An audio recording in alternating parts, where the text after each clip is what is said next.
At last, the destruction of my greatest foe is at hand. Legacy shall fall. Stand down, Baron. The price of your hatred should not be the entire planet. Hello. This is Dolphin here for another exciting installment of Dolphin's Dive, this weekly strategically minded Sentinels of the Multiverse stream hosted by Dolphin, the host of Dolphin's Dive. Oh my gosh. Handelabra believes in civil rights for everyone and in being as inclusive as possible, so any comments or activity actively working against that goal is not welcome and will not be tolerated. You can follow us at Handelabra Games on Twitch and Handelabra on Twitter, YouTube, and Facebook. You can follow me personally on Twitch at Dolphin, and on Twitter and YouTube, it's... I already screwed that up. On Twitter, it's Dolphin21, and on Twitch and YouTube, it's just Dolphin, no digits. Sentinels of the Multiverse is currently available for iOS, Android, and PC, Mac, and Linux via Steam, and always via good old analog cardboard and ink. You can get the game and more info at sentinelsdigital.com. We are fighting Ultimate Baron Blade. Summer of Ultimates is continuing! And we were fighting Ultimate Baron Blade, and I chose to go with the Freedom 4 in Insula Primalis, or Freedom 5 minus Absolute Zero, or whatever, in Insula Primalis, the tutorial fight, because, I don't know. Because it's a symbolic, I don't know. People are going to tune in and think I'm playing a tutorial, and then they're going to realize the hardcore strategy that goes into this. Advanced. At the end of the villain turn, the top 2 cards of the villain deck are discarded. Challenge. Decoy Impulsion Beam. When Baron Blade flips to his second side, the villain trash is not placed on top of the villain deck, and the villain deck is not shuffled. At the start of the villain turn, if there are 15 or more cards in the villain trash, Baron Blade's Terra Lunar Impulsion Beam activates, pulling the moon into the earth. Game over. And the advanced on the back side, reduced damage dealt to Baron Blade by 1. But he does still move all 3 copies of Mobile Defense Platform to the villain trash, or at least, well, presumably there will be at least, or at most, 2 copies of the Mobile Defense Platform still in his deck. So he's essentially discarding 2 more cards from his deck. This is a fun match. We have to get him destroyed before there are 15 or more cards in his trash, or at least before the start of the turn where he has 15 or more. So... we are kind of moving very fast in this match, which is fine because we have a Legacy, probably one of the most powerful support characters in the history of Sentinels. He has a Bolster Allies, a Motivational Charge, and 2 Next Evolutions. Wraith has a Stun Bolt, 2 Throwing Knives, and a Trust Fund. Tachyon has the Hypersonic Assault, Lightspeed Barrage, Pushing the Limits, and Sucker Punch. And Bunker has an Adhesive Flame Grenade, an Ammo Drop, a Decommissioned Hardware, and a Flak Cannon. So I'm playing the tutorial. It's such an easy game. So yeah, Mobile Defense Platform. Baron Blade is immune to damage and Slash and Burn, which is a damage dealer, but it is a one-shot, which adds to his trash. But he does have worse one-shots. Discards 2 cards. He's at 3 cards in his trash, guys. Can we flip him? Well, we kind of need to do lots of damage and fast. And I think...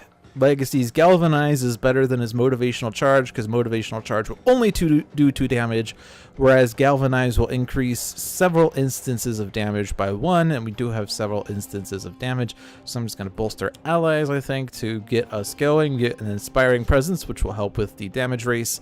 Razor Ordnance is a better damage dealer, Supersonic Response is a damage dealer, and Omni Cannon, ooh, that's a good hand.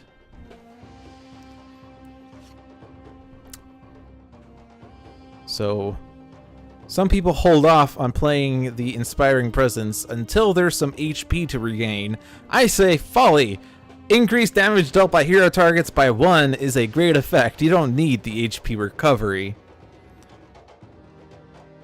But we do have some HP we can recover anyway. Okay, I don't need to do multi-target damaging yet, so I'll just do a Razor Ordnance. So Tachyon has not been dealt damage since the end of her last turn, but she can still use Supersonic Response for 3 damage, but we will definitely push the limits. Hypersonic Assault, a little better for hitting Baron Blade directly, plus it only deals 1 damage. Supersonic Response will do 3 damage, although she has not been dealt damage since her last turn. Since she doesn't actually had it. She hasn't had a last turn either, so it doesn't matter. And let's see what the top card of her deck is. It is a Synaptic Interruption. That is not a fast card. I'm going to discard it. We need things that can do things now. Although Synaptic Interruption could be nice for redirecting, like, throwing knives damage. But nonetheless, let's get the mobile defense platform out of there with a Flak Cannon. And now Baron Blade is exposed. And there are 4 cards in this trash. We only have 11 cards left, and he's discarding 2 more. This is a race. I'm going to, speak really quickly in this match because it's a massive race here. Primordial Plant Life. Each hero may destroy one of their ongoing cards. Deal any hero that destroys an ongoing card 2 toxic damage. Deal any hero that does not destroy an ongoing card 4 toxic damage. At the end of the environment turn, destroy this card. Then the other one is Tachyon, and Tachyon has a push into limits, which she actually really wants to have. So she's gonna skip. This is okay. This is only a minor setback, and really, damage or our HP totals is rather insignificant compared to the villain trash. Ooh, Elemental Distributor. That's actually okay because there's not really any fire, cold, or lightning damage happening here. There could be a volcanic eruption though, which would be a bit tragic, but that is not our priority right now. Our priority is Baron Blade. Let's go ahead and Inspire Presences, which, by the way, we do have HP to regain now, so this is the perfect card to play, and we're going to Galvanize. So damage dealt by hero targets is now increased by 2. He's sitting at 40. Can we get him down? Well, in hopes of getting a utility belt, I think I'm going to throw throwing knives out. Get it? I'm going to throw the throwing knives. And then I'm going to Razor Ordnance. I feel like I'm really chatty today. I don't know why. I'm just going to stop talking now. No, I'm not going to stop talking. Throat Jab is a damage dealer.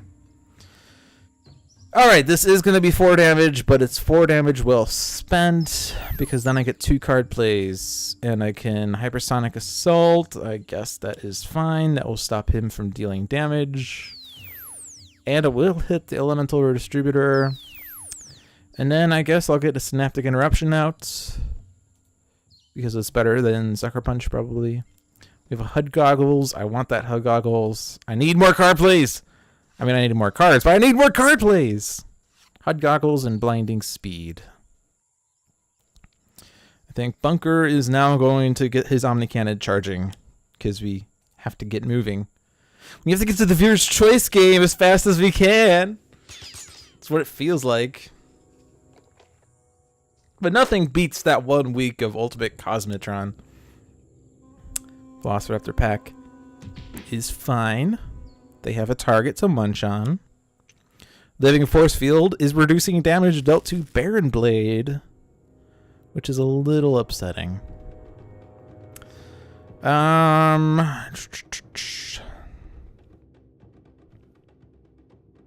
We can destroy Living Force Field with a Blinding Speed, but the problem is it's gonna put he's gonna have a trash of 9 cards.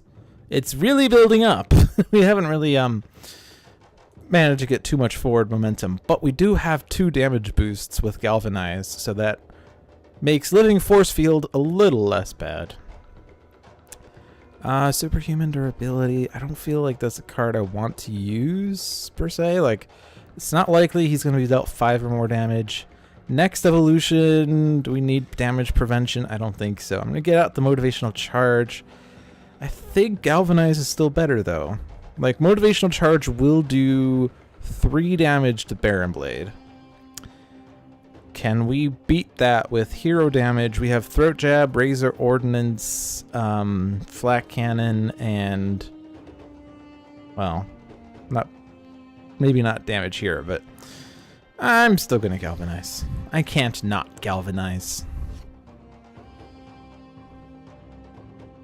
Yeah, hopefully we'll get the ring. And I think, because I want him flipped ASAP. So I feel like Throat Jab is the way to go.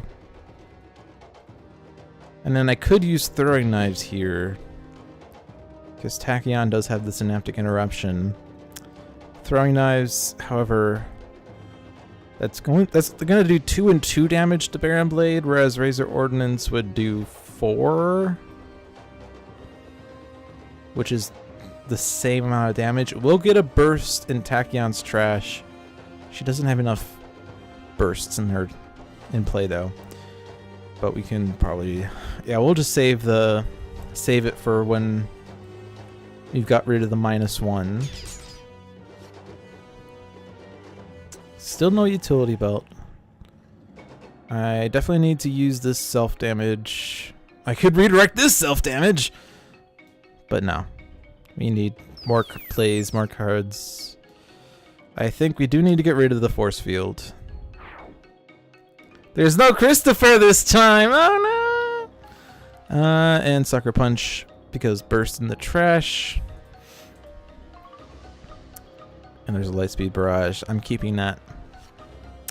We got him down to 20. But he's discarding more and more cards each round, so. Yes, move 3 cards, and I think I'm gonna put out an ammo drop in hopes of getting more card draws.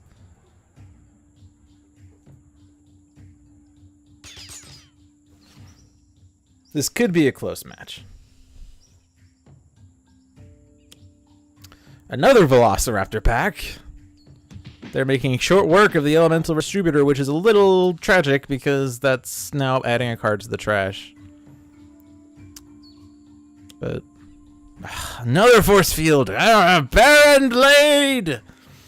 Okay, if we flip Baron Blade, he adds 2 more mobile defense platforms to his trash, which will put him at 14.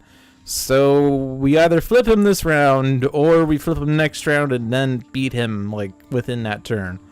And that also means I can't destroy the living force field until the round that he's... Yeah, until the next round. So...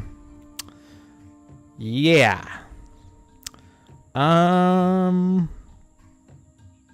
Guess superhuman durability. But I have to keep up the galvanize.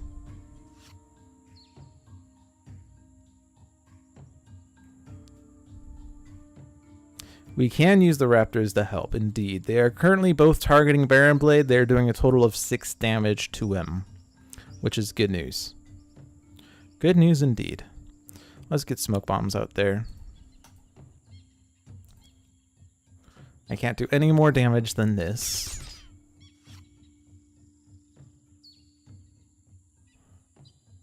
And I still need this. Yeah, I'm not going to redirect that. 3 plays. So start with Nimble Strike because that will give us another card. Gets us a HUD Goggles. Flat Cannon will put him down to 5. That will be good enough. I guess Trust Fund would have been the better play. I keep forgetting. Like, I tend to just ignore Trust Fund because I keep thinking I want to get more set up first. Like... If I don't have a card that has a use, I will wait until Trust Fund. But yeah, it definitely would have been better to play Trust Fund, I guess. Oh well, too late. It's not like there's a rewind button or anything. I'm not going to bother with that, though. We have 5 bursts in the trash. I think I'm going to Sucker Punch. And I'm not going to do this. But we need to get him, like, flipped and damage dealt in the next round. Let's keep that card. Because then we could use that to destroy the living force field. Because at that point, we will have to race Baron Blade. Yes. I think at this point, it's probably best to not let the environment play. Actually, what's the worst the environment can do? Pterodactyl Thief? Obsidian Field, Enraged T-Rex, Volcanic Eruption. Actually, I think I want the environment to play cards, so I'm not going to bother with that. I think I'm just going to throw everything under Omni Cannon.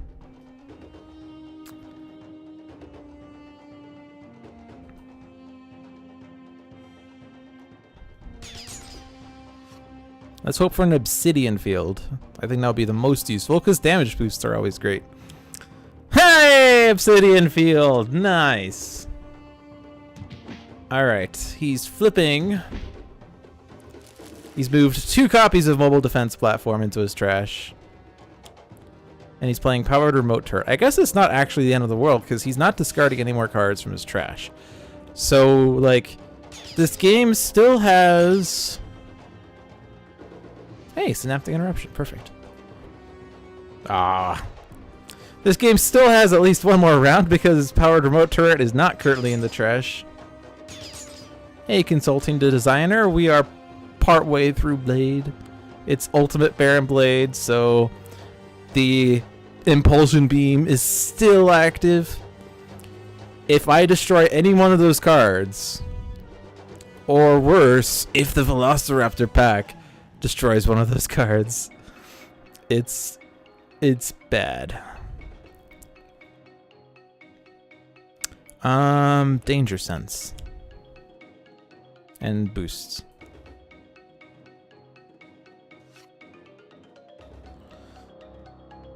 And no. So do I want to, like, the safest play would be to take out the Velociraptor packs. Because if I take out the Velociraptor packs, then there's nothing that would accidentally take out the powered remote turret, and we'd have at least one more round. That would probably be the safest play. The alternative is that I get Baron Blade down to 7 somehow. We have 7 bursts in the trash. If I use Blinding Speed, I could destroy something that doesn't really matter, like, well, I'm not pushing the limits. I could destroy Danger Sense. I could destroy Living Force Field if I need Baron Blade to be taken out. And actually, if... Well, I don't actually. Take out the Living Force Field, say, and then 2 Lightspeed Barrages. That would do 7 increased by 2, reduced by 1, so 8 each. That's 16 damage, putting Baron Blade down to 13. And Omni Cannon is gonna do a lot of damage. Okay, we might be fine.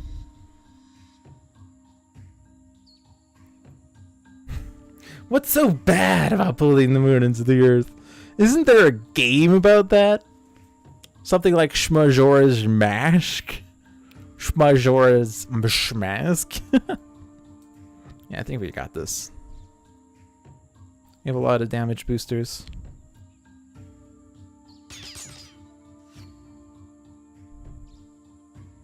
But the moon had a face in that game.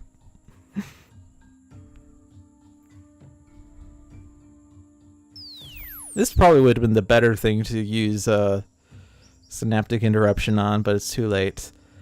Yeah, we're gonna get rid of the force field. GG, I guess. Also, that will charge up Omni Cannon even more. Do we have this? I don't know. Do we have this?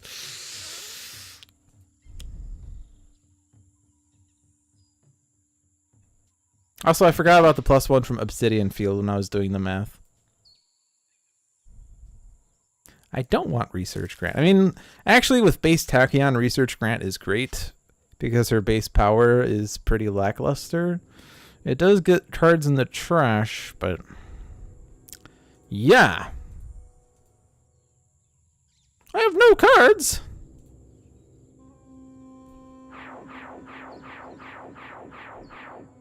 There we go.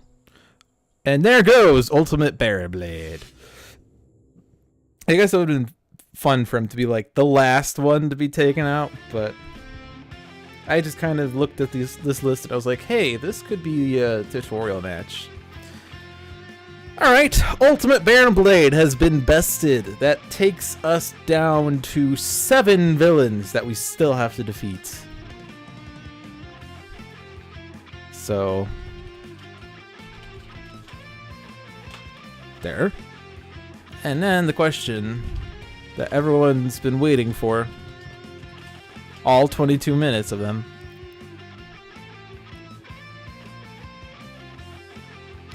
Alright, Hankroyd, Seamus, Darren, 2500, Consulting Designer. Let me at him! Let me at him! Alright, that's a starting list. So... Hankroyd, choose the villain from the above lists. Seamus, 3, 4, or 5 heroes. Alright, Darren's in. I'm going to add that to the list. And Soundfar's in. It is very possible we will not get to everyone in this stream because there aren't enough choices. 5 heroes. Okay, maybe there will be. Alright, there, 2500. Choose hero number 1. Consulting designer, choose hero number 2. Oh, you're already in this list. What am I doing? You're in this list twice.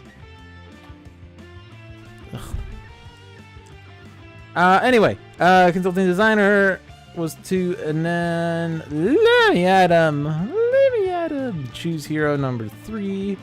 Sanvar, choose. Actually, I guess even if we had 3 heroes, everyone would have a choice. Choose hero number 4. And then Hankroyd, choose hero number 5. And then Seamus, choose the environment. There.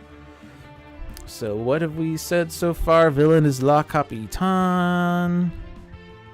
There she is. Feel like we fought her last week. I'm not even sure. I don't think. No, we did not fight her last week. It feels like we fought her recently. I don't know how recent though. Hero 1, you said base Stuntman, but then you said Setting Sun Raw.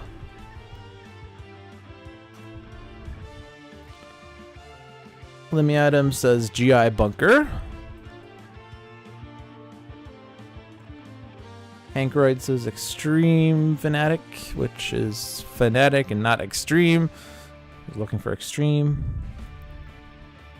Seamus is not Hero 5. What was Seamus? Seamus is not Hero 5. Seamus is the environment. Silly Seamus. There they go. Hankroyd. And then Sanvar says Sentinels and whoops, but that's because he got caught up with Seamus's lies. Sanvar said Sentinels, and I'm assuming he means Space Sentinels or Southwest Sentinels, and that was Hero 4, which is before the Extreme Fanatic. Team 2 or Hero 2 is Team Leader Tachyon.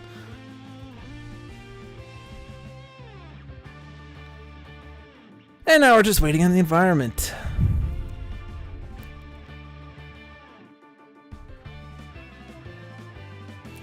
Realm of, and there should be an S in there. But Realm of Discord.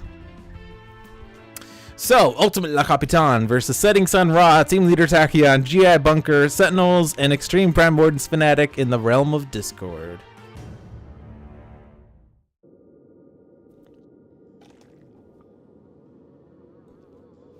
Ahoy, niños. Hand over all of your valuables or get thrown overboard. I may go out in a blaze of glory, but your evil shall be consumed by purifying fire! That sounds like an angry Ra. Seamus is not the person who was there. Seamus was supposed to pick the environment. Sanvar picked Sentinels, which is the actual Hero 5 selection, or Hero 4 selection.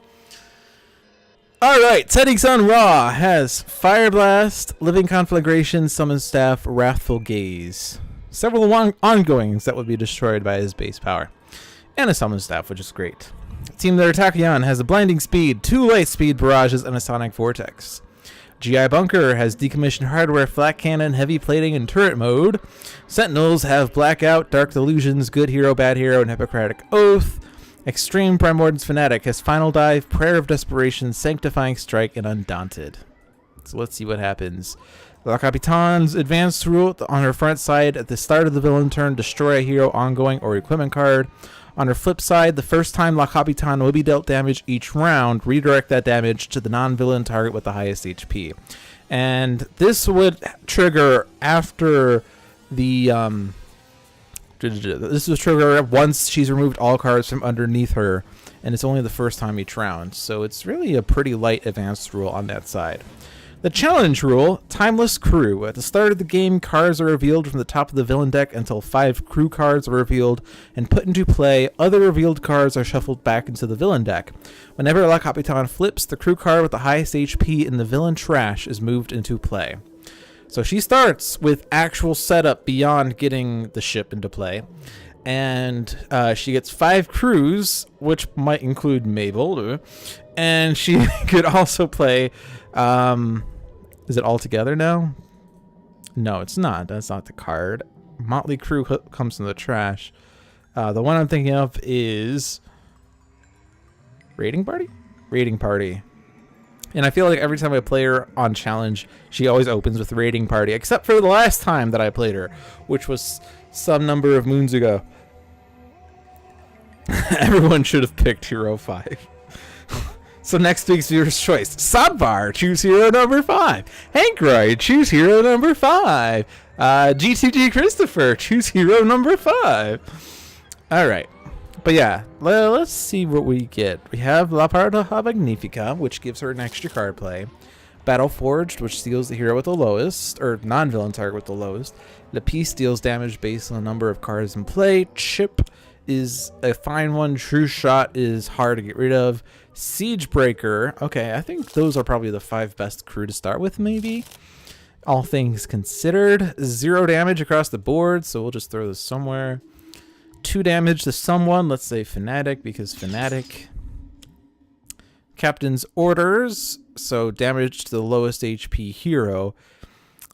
Yeah, the last time I played her, we were in Celestial Tribunal, and we had Siegebreaker and Captain's Orders and something else. Probably the one that deals increased damage, the Final Breath. And they took out the representative before I could do a darn thing about the representative. I remember this now. Hey, look, it's Raiding Party. So, the crew's all together now. Literally everyone is here. For some reason, I thought there were more crew. I thought there were like 9. Which makes challenge especially annoying because we have 7, or like 5 out of 7 crew in play. Well, you know, that's fine. We'll get rid of them somehow. And Idealist is already down. It's not good when the wishful thinker of the group is already down. This does mean what? We can't use her base power. Idealist cannot deal 1 target 3 psychic damage. And that's essentially it. Alright, well, we do have Ra, who can do lots of damage. We don't have super damage from Tachyon. We have a flat cannon that is good enough to get rid of Mabel, but we have to get rid of something else. Otherwise, Mabel comes back now. Blackout. If Wraith deals damage, display the damage target, then deals each non-hero target 2 infernal damage. You know who loves hitting things that have 2 or less than 10 HP? Is Final Breath. This says, increased damage dealt by this card to targets with 10 or fewer HP by 1. Which is literally everything, including the kitchen sink. So that's probably the play, is Blackout. And then we probably have a final dive that we can use, or if all else fails, Sanctifying Strike. So we do have a lot of damage floating around. I don't know that we can necessarily get rid of the ship super easily, but we can get rid of Mabel, and we can get rid of at least 1 other crew. And that's really the part that matters, because then Capitan flips. Well, she's not going to flip right away, though. But, yeah, because she doesn't even have 3 cards underneath her. But she would flip at some point and put a card from the trash into play. And if we get, like, any crew that we destroy right now... Well, I guess the ship is in play. If we can get rid of the ship...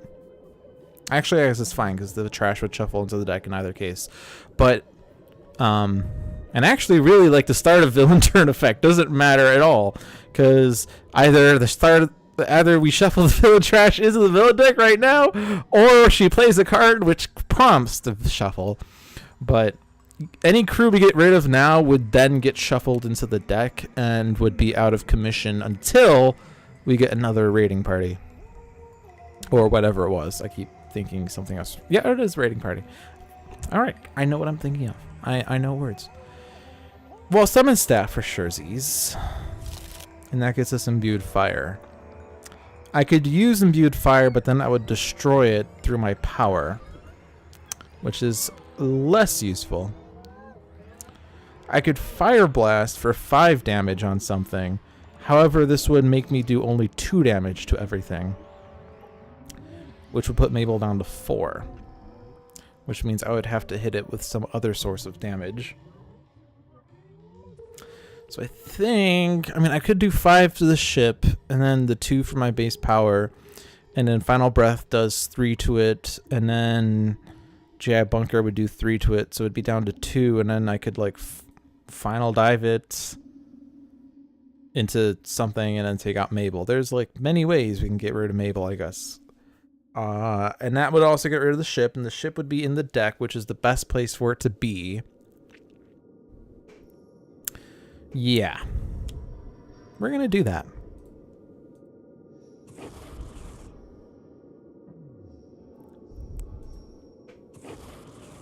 Fire damage! This is probably the most potent power or base power in the game. 2 irreducible damage to all non-hero targets. Yes, please. It does come with the side effect of removing cards from the game, but it's super awesome. I can get rid of Captain's orders.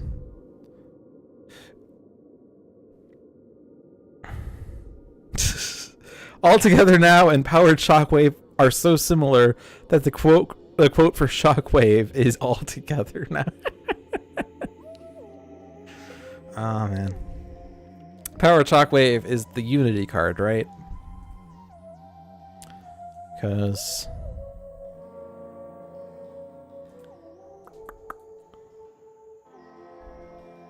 yeah. Alright, there's no cards in my trash. Lightspeed Barrage, Sonic Vortex are not doing anything. Blinding Speed, I could use to take out Captain's Orders. Captain's Orders, 4 damage to the hero with the lowest HP. But the thing is that I'm more worried about Maria Elena's Revenge, especially when Tachyon and Fanatic are my only ongoing destruction heroes. So I think I'm just not going to play that, and we'll just draw cards. If we get End of Days, that's probably what I'm going to do instead, because that will just get rid of everything. But we get another Final Dive.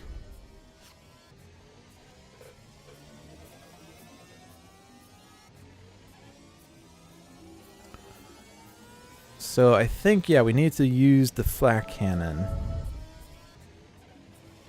on the ship. You can make damage dealt to Siegebreaker irreducible, but we don't need to worry about that until we need to. And then Wraith has to deal damage this way on Final Breath. And then he deals +1 to all the crew with 10 or fewer HP. He's actually doing more damage than Raw did. Oh my gosh.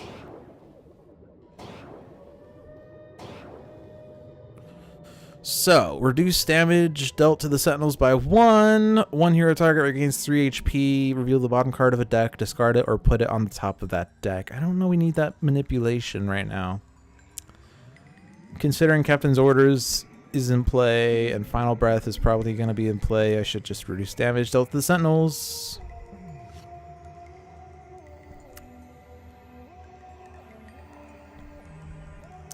But I do think Final Dive. We do have some choices here.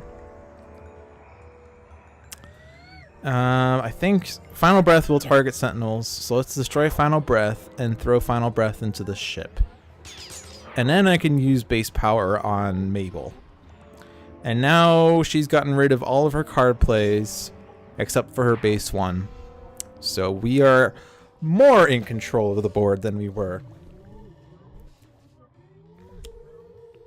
Explosive bubbles! Doing 2 damage to many things.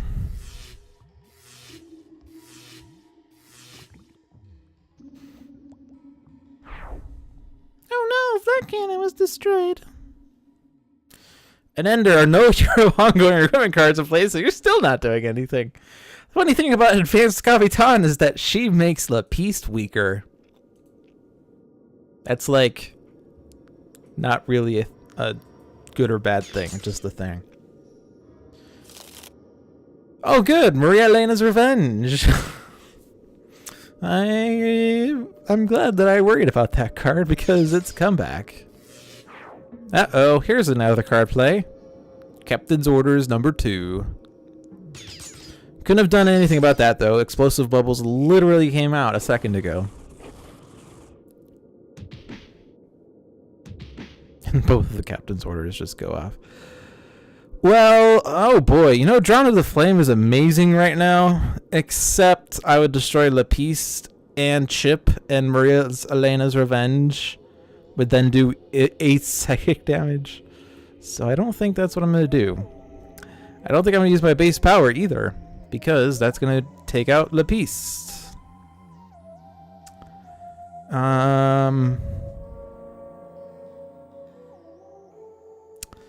Do I want to get out Imbued Fire? That will make Siegebreaker stronger, though. If I do Imbued Fire, then certainly we can do more damage with other things. It would power up Accelerated Assault, except then Tachyon would take out Lapiste, but we're using Blinding Speed on Maria Elena's Revenge anyway, and she can't play an extra card. Bunker does not have a damage dealer anymore because her flak cannon was destroyed. I said her because it's Bunker. Haha, I get it. Bunker, but I hardly know her. Dark Delusions would deal damage to each villain target. That would do 3. That would take out Lapiste and Chip.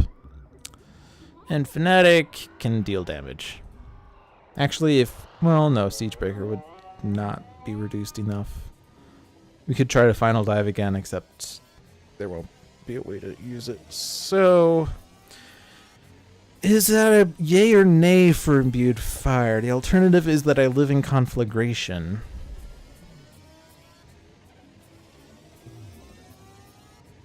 No, I think it's Imbued Fire. Do not use a power. And then let's get rid of that Revenge. Such a lust for revenge. Oh good, another Imbued Fire. And a Hug Goggles, so she can play more cards. Auxiliary Power Source for card draws, Aura Vision for card draws, Embolden for extra powers. And a Fleet of Foot for more cards. Perfect. So I could make damage to Siegebreaker irreducible. Actually, he's at 6. Why am I thinking I can't do enough damage with Dark Delusions? Why did I think I can't do enough damage to Siegebreaker? I don't know.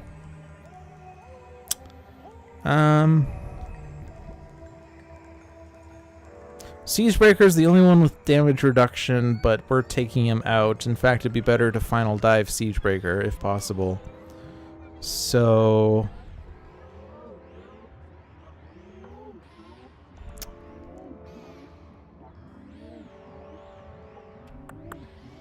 I think I'm just gonna do Heavy Plating for DR/card sacrificing. And then Dark Delusions.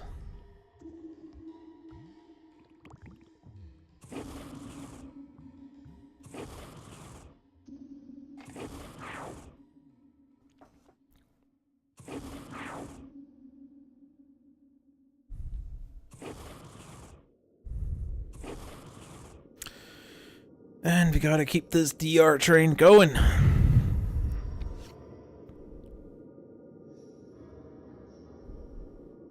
Alright, I can Final Dive. Let's get rid of Siegebreaker. And it's tempting to want to throw it at True Shot, but I think get Battle Forged out of the way, because True Shot's really hard to get rid of. But yeah, we can now just focus the rest of our fire on Capitan. True Shot's hard to get rid of, but she doesn't do too much other than a big bunch of damage, but it's only to one target. Ethereal Bonds. Bunker cannot deal damage, which is fine because he didn't have a damage dealer, huh? Yeah, I want that Imbued Fire. Okay, there's one crew in play. And the ship is not in the trash because it got shuffled. So that's good. Raw will do self-damage. Tachyon will do self-damage, so we'll just target Bunker. But then True Shot says that decision didn't really matter because I'm going to do more. So we'll just hit Tachyon because Raw's probably going to hit himself. And then, of course, Medico's down to 1! Medico! Dr. Medico! Medicine Doctor! Or, no, Dr. Medico, the Doctor of Medicine, or whatever. Still, I think, well, Drawn to the Flame is better than base power right now, because I don't need the damage to be irreducible, and I don't need to deal myself the damage. I don't need to destroy one of my ongoing cards, and I don't need to remove the top 2 cards of my deck and the trash from the game. But I think I'm going to do Living Conflagration, because this is 2 instances of damage. Yeah, I so want to hit True Shot with this, but no. Just get rid of La Capitan. Destroying La Capitan also destroys Mabel. Fun fact. True story. And Scorched Earth is great. So next turn I could Staff of Ra, and then I could do other things. Or I could do, at that point, Drawn to the Flame and other things. Or I don't know. Alright, start with Fleet of Foot, because we don't have enough cards. Inferno, Nimble Strike, Maintenance Unit, Fling into Darkness, ooh, and Chastise. Alright, so then at this point, HUD Goggles. There are 2 bursts in my trash, but it is likely that I will be dealt 3 or more damage at once, right? I guess not, because Sentinel members are actually higher than Tachyon right now. Although, I guess once Medico's gone, one of the Captain's orders will go off, and that can get redirected, so I'll put that out there. I'm just going to put this out there. I think we should put Synaptic Interruption out there. And we get a Summon Staff, Sucker Punch, Ammo Drop, Blackout. We've had 1 Blackout, yes, but what about second Blackout? And Research Grant, which, while amazing for base Tachyon, isn't as strong for Team Leader Tachyon, but it does discard a card. It will let Tachyon draw an additional card at the expense of your other team members not getting cards. But the problem with Team Leader Tachyon is that everyone has cards. That said, I have all these cards, and I don't have a damage dealing one, which doesn't fully matter because Bunker can't deal damage right now. But I think it's just gonna do, we're gonna do the heavy plating yet again. And I mean, did I skip this last turn? I really should not have skipped it. It doesn't matter at all though, but I'm just gonna make damage dealt to La Capitan irreducible. It doesn't serve much of a purpose, but it's something. Okay. I would love to play signature cards, except Idealist is incapped, so Aura of Vision isn't going to do anything. And Dr. Medico is soon to be incapped, so this isn't going to do as much, but it will do HP recovery, and Medico is probably not going to do damage. We do not have the ones that involve reviving a hero, so I can't use those yet. But we do know that, you know, Capitan is Sentinel's nemesis, so Horrifying Dichotomy would do a lot of damage to her.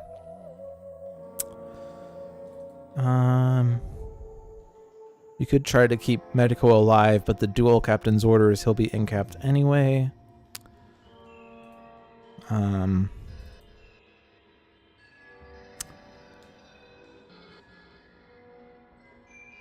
Yeah, I think we're just going to Horrifying Dichotomy. Plus with Imbued Fire, this is lots of damage, so... I am not upset at getting 10 damage on Capitan.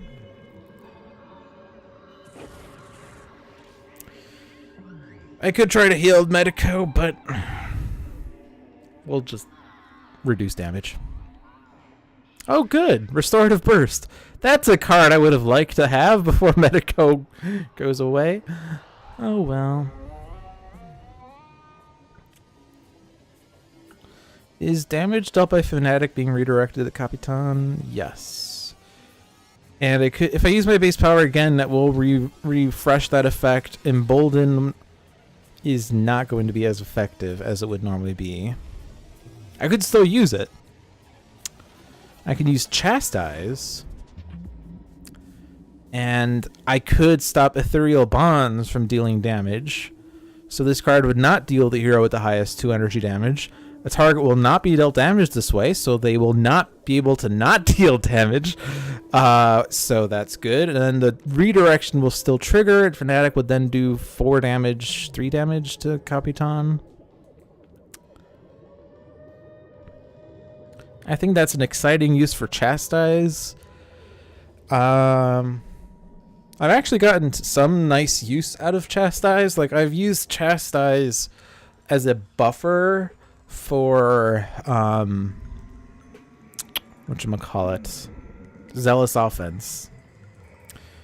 Like, I've used Chastise one turn and then Zealous Offense the next turn, and the self damage from Chastise keeps Zealous Offense in play before. Ooh, Sonvar has a beautiful point. Chastise on True Shot keeps Medico alive for a round, because that would stop True Shot from dealing damage, unless Capitan plays another target. Let's see, the hero with the highest is currently Ra. So actually, no, I want Ra to deal damage. Come on, man. I want Ra to deal damage. That would actually be a great play, though, to Chastise True Shot for Captain's Order's sake. But I don't know. I feel like Capitan's up to something. She's going to play, I don't know, Mabel again. Whenever a card is played, deal damage. Heard you like damage. That damage is raw. I could just destroy Chastise right now. And then I wouldn't have to worry about it. Because, I mean, like, that would be the one I would want to get rid of, I think. I'm really only using this to redirect damage to Capitan anyway, so I'm just going to get rid of it. All together now! And then damage.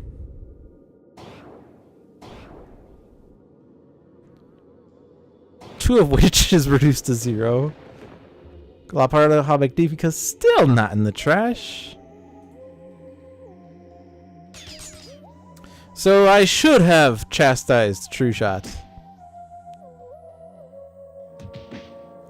Oh well. Alright. There are two environment cards in play, but there's still 2 ongoing cards in play. This could be a good time for Drawn to the Flame. Summon Staff, though. Why wouldn't you summon Staff? Because negative energy field is in play. That's why you shouldn't summon Staff. It's okay. HP's only a number.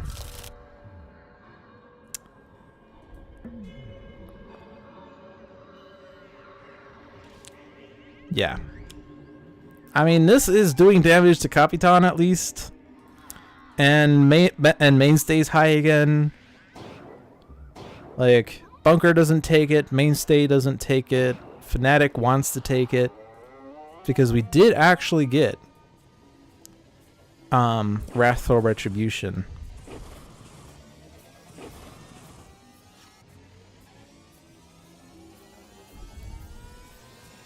In fact, well, no, I think it's... we do have a Wrathful Retribution, but it's not a fully powered up one yet. This is going to do 17 damage, so... like, with Imbued Fire, that's 18. So Capitan's down to 22, and 22 damage is kind of a lot to do right now, so... I'm always thinking, ooh, can I kill her this round? Should I have done more damage with Ra? Which I could have used Scorched Earth and then Living Conflagration, but that's fine. She's not going to... Well, she's going to flip, but that's okay.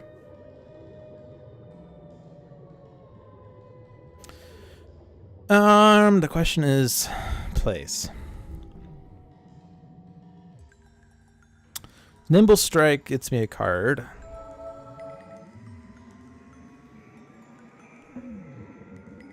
Yeah, Fanatic. And I guess Raw, fine.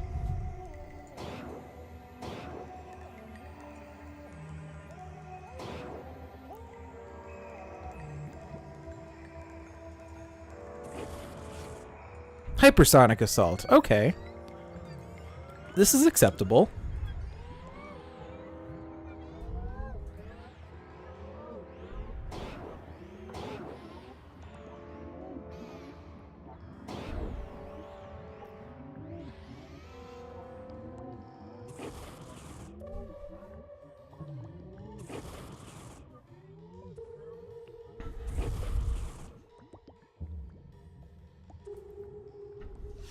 We get Flesh of the Sun God, HUD Goggles, External Combustion, Caligonous Form, that's a good one, Smite the Transgressor, and Pushing the Limits. There we go, more card plays.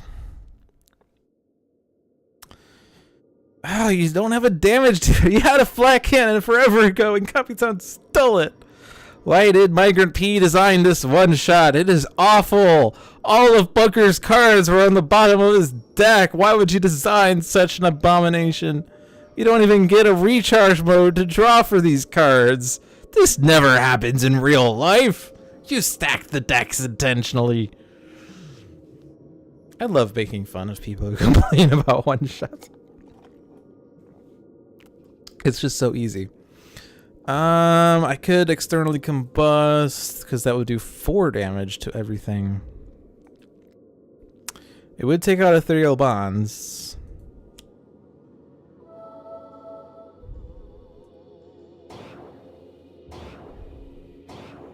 I can set up the self-heal to keep me high until I get a weapon. I could. That's boring, though. Why would I want to self-heal?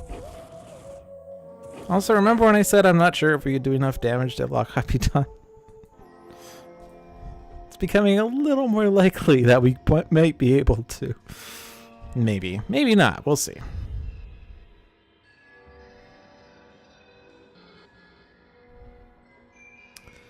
Caligonous Form would definitely keep Wraith alive. Energy. Yeah, the negative energy field is amazing. Because it's hitting Capitan. It's also hitting us, but it's hitting Capitan. Let's see. 2 and 2. Well, she can't deal damage, so that's not a consideration right now. Coordinated Assault, there's only 2 heroes in play. Good hero, bad hero. 4 damage and something else. What is this up to now? 19 plus 1 is 20. We just need to do 9 damage to her. And good hero, bad hero will do 4. And Fanatic's power will do 2. And then this card play and Fanatic's card play will do 1 to her. Oh, oh man. Oh man. Should I use Blackout on like a hero?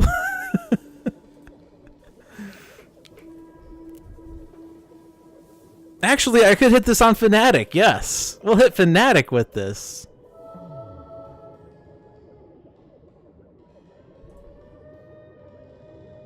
And hit True Shot, of course.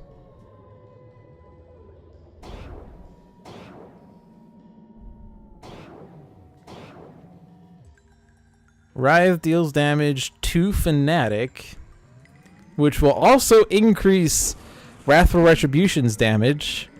And her damage all redirects to Capitan anyway.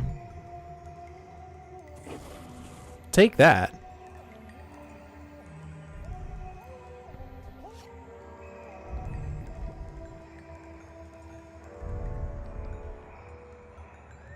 Oh yeah, and then there was the Nemesis damage. I keep forgetting about the Nemesis damage. We still did more damage with that.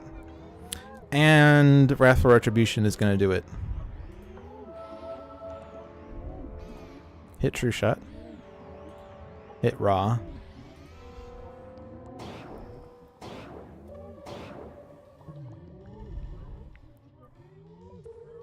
Oh my gosh, I have to discard 3 cards! Oh my god, I don't even know what to discard here! Oh. Remember when I wasn't sure if I could do enough damage this round? Those were the good old days. Alright, Capitan's down. That was a really cool clutch finish. Thank you, consulting designer. That was exciting. So, Capitan's down. The summer, or fall of leftovers is down to its last 6.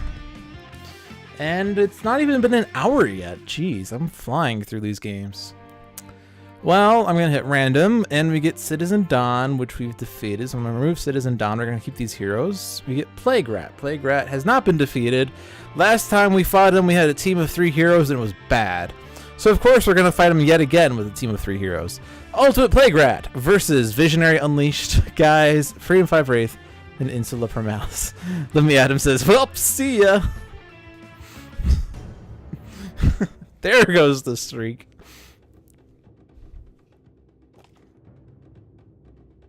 Roar, bite, nah, ran. They say knowledge is power. So prepare to feel the power of my knowledge. This is like Sentinels as acted by C-list actors or something. Visionary Unleashed has a brain burn, decoy projection, mass levitation, precognition. Guise has say cheese, selling out, super ultra quiet, and where did I leave that? I'm gonna say these in the most boring voice. Say cheese. Selling out. Super ultra kawaii. And where did I leave that? Because we're going to make this the boringest guys ever. And then Freedom 5 Wraith has Grappling Hook, Inventory Barrage, Razor Ordnance, and Trust Fund. So Plague Rat. Advanced increased damage dealt by Plague Rat and by infected heroes by 1. On his flip side, at the start of the villain turn, Plague Rat regains 6 HP. The challenge rule, at the start of the villain turn, Plague Rat deals each non-villain target 1 toxic damage. So he gets an extra instance of damage dealing, but it is actually not irreducible, so it can be reduced. His advanced rule will make him deal more damage on his front side, and he'll regain HP on his back side. So here we go. 3 damage across the board, because why not? Shadowy Ambush for when he deals lots of damage at once, which is actually possible with all these damage increases.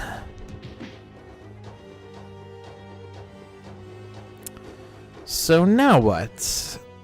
We have 1 ongoing card. I could play that to increase her base power damage. Plague Rat's always a damage race. And destroying Plague Locust is only going to reduce his damage by 1. Granted, it will reduce his damage, which is generally difficult to do. Hey, Janigro, how are you doing? I think I'm just going to go with the power-up Visionary approach.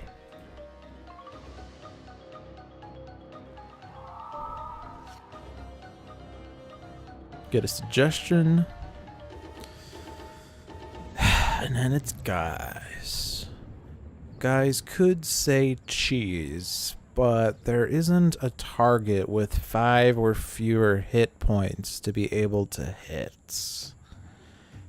Guise could play selling out, but he doesn't have many cards.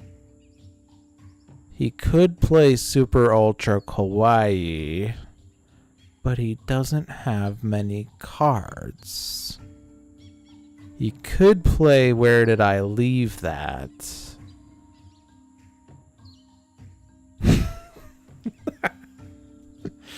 The boringest Guise player. Alright, Retcon and Super Ultra Kawaii, and those are 2 cards that I am happy to have. Good. I could destroy Shambowi. Shambowi? I think I tried to combine the word shadow and ambush, and I got Shambushi. We're going to destroy Shambushi.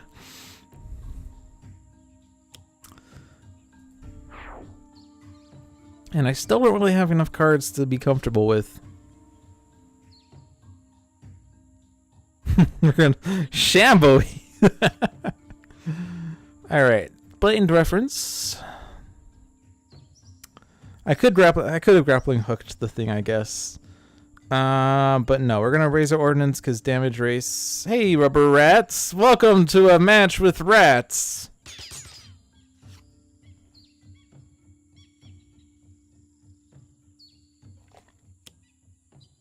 River of lava. I don't want to destroy cards.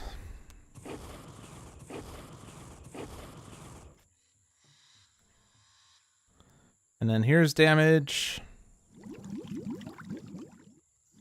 I think it's a combination of advanced and challenge on Plague-Rat is especially obnoxious. Alright, Afflicted Frenzy doesn't do anything right now, which is fine. I feel like I really need to have like a team of 5 heroes to effectively take down Plague-Rat. Because we don't really have enough cards here. I could suggest the Shadowy Ambush again, which I guess is better than getting a random infection. And let's deal damage to Plague Rats.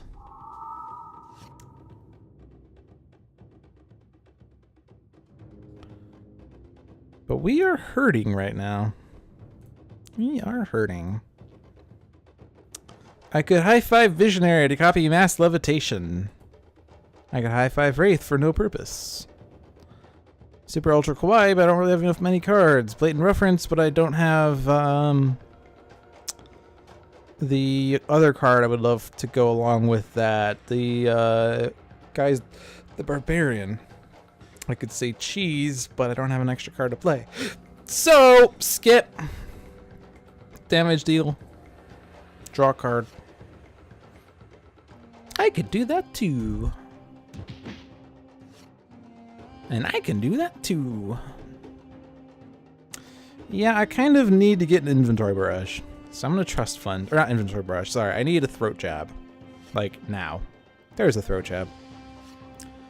And there's an impromptu invention. But yeah, like, in order for this game to really continue, we kind of need to stop him from dealing damage. So we have a throat jab, and so I think we're going to ditch the inventory barrage and the Razor Ordnance, because equipment cards are safe outside of Pterodactyl Thieves.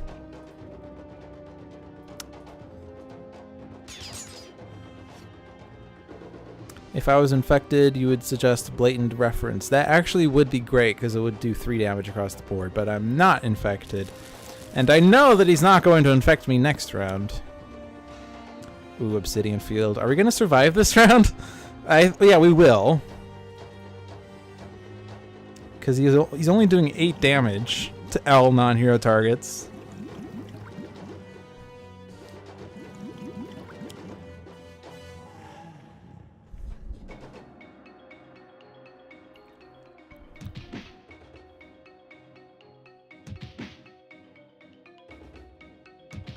But we can throat jab him, and with the Obsidian Field, we might be able to do lots of damage.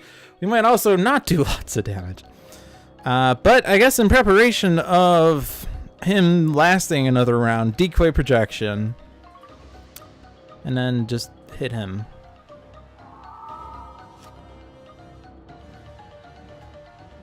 No. I feel like I'm missing something. Yeah, so actually if I get a lot of Guise's ongoing cards in play and I copy Visionary's power, that would be great. So selling out and then discard things, but I have to be able to play cards though is the thing. Play Selling Out. Discard Super Ultra Kawaii. Play Super Ultra Kawaii. Oh yeah, I'm that guy. And Blatant Reference. And then on the end of Visionary's turn, play. I can do that too. That seems wise.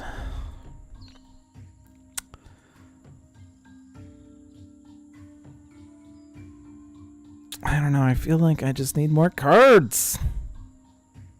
I need more cards.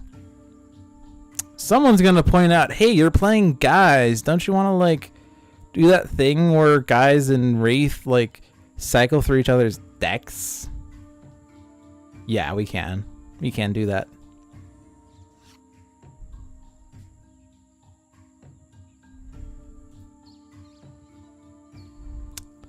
We get Gritty Reboot. We're not going to be dealt damage this next round. And we're very low on hit points. So I think I'm just going to draw a card.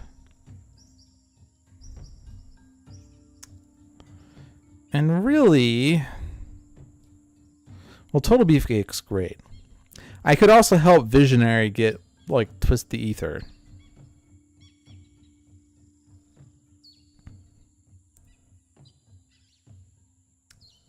I don't think, oh yeah, I'm that guy's going to do much. So we'll get rid of that, and we'll have Visionary draw a card, and we get Suggestion. That's not Twist the Ether.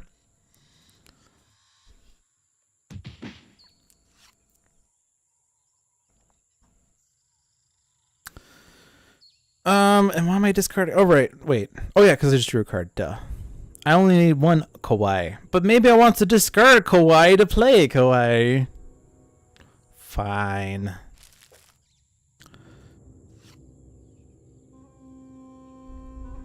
No. All right. Impromptu Invention. And then I'm going to put Utility Belt in play. And I'm going to Throat Jab Plague Rat. Also, did I discard a Throat Jab? Damn it, I did! Urgh. I need more Throat Jabs and they're all in my trash. Well, you know what that means. We're going to do this back and forth. I draw a card. Then I draw a card. I discard a card. Guise draws a card. Guise discards a card. Wraith draws a card. Wraith discards a card. Guise draws a card. Oh boy.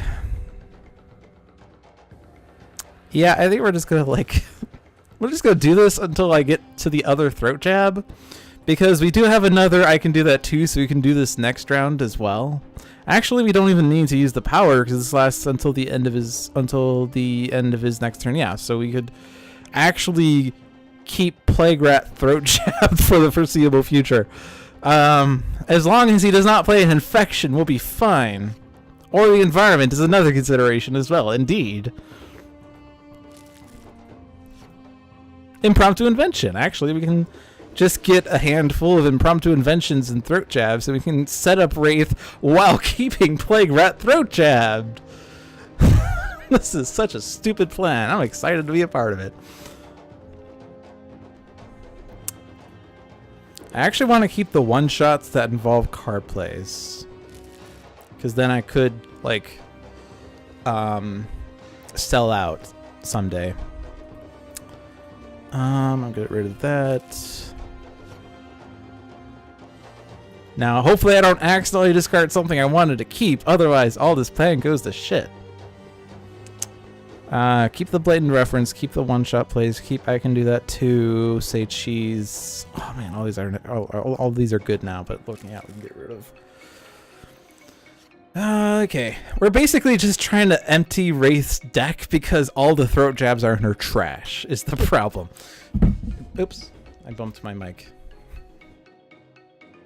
So, like, we're just going to cycle through all these decks anyway, so it doesn't really matter. In fact, we kind of want to discard equipment cards for Wraith, because she's going to use Impromptu Inventions and Throat Jabs anyway.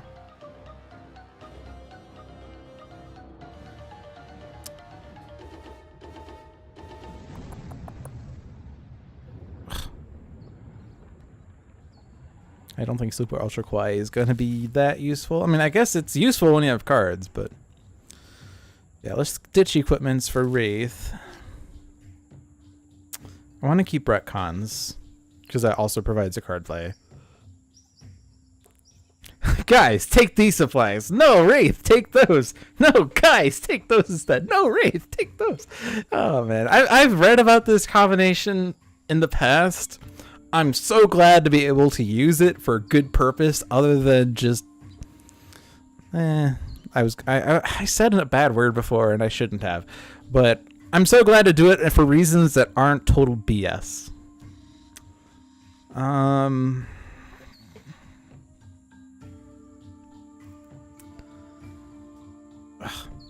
I guess I don't need all the card play cards.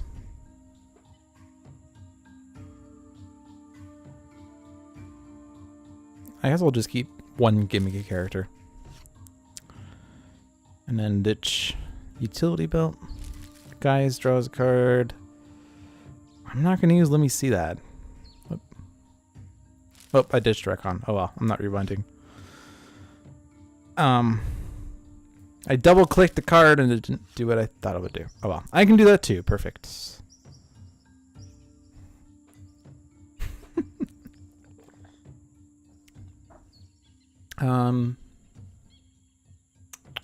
Let me see that. Yeah, I'm going to discard that actually now. Yeah, we just kind of have to keep doing this until we can shuffle Wraith's deck, so we're still 13 rounds away. There's an impromptu invention.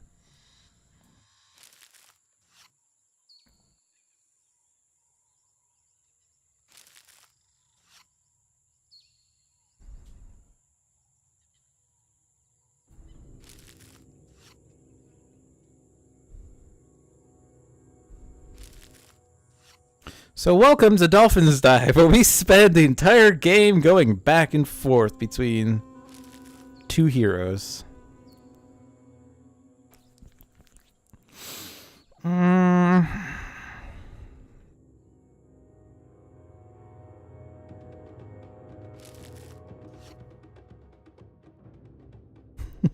Whee!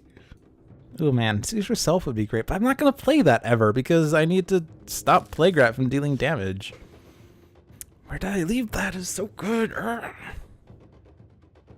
Welcome to Dolphin's Dive, where we draw cards. Dolphins draw. Hey, Citizen, welcome to a back and forth between guys. We're about 20 rounds in because we're trying to get Wraith to shuffle her trash into her deck so that we get throat jabs back. Suit yourself. I wonder if the game's going to run out of memory at some point because it kind of has to remember, like, you know, these cards got discarded in case I rewind. It'd be funny if the game crashes before I finish with all this. Yeah, this one.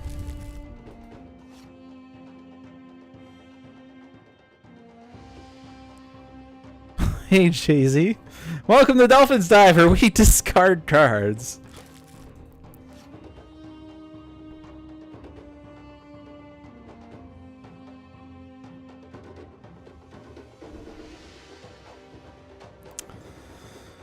Total Beefcake would keep guys alive.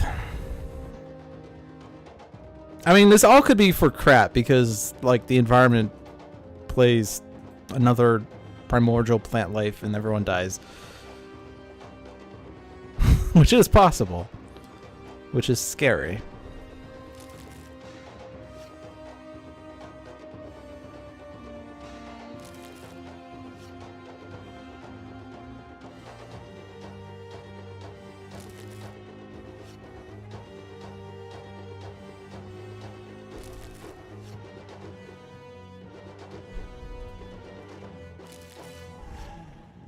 This is viewer's choice. Oh, no! Let me take that back. I'm sorry. Viewer's choice was the Coffee Tom. We finished those first two matches within the first hour. This is random.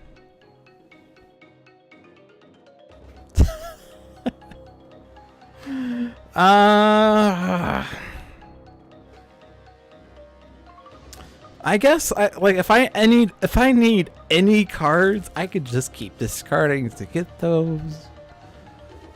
Yeah, I kind of like the first game was against Baron Blade. I did that in like 20 minutes because I was kind of like playing into the we're on a timer before the moon is pulled in thing, and we won. And then we fought Capitan, and I just kind of flew through that as well. I'm just like super fast paced tonight, despite the fact that I've spent 15 minutes discarding cards. See,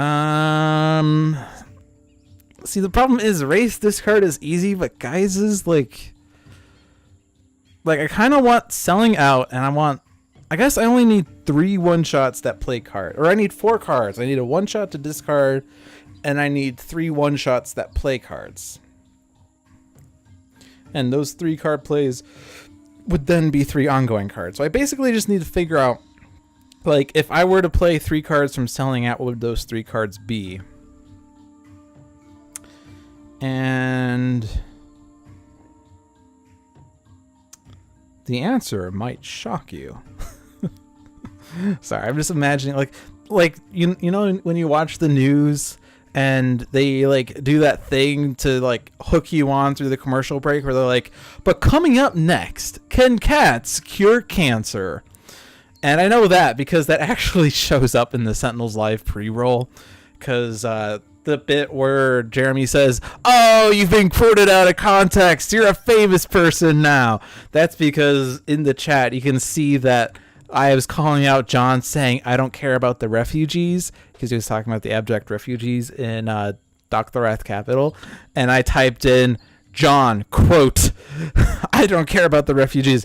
More on this shocking development at 7. But first, can cats cure cancer?"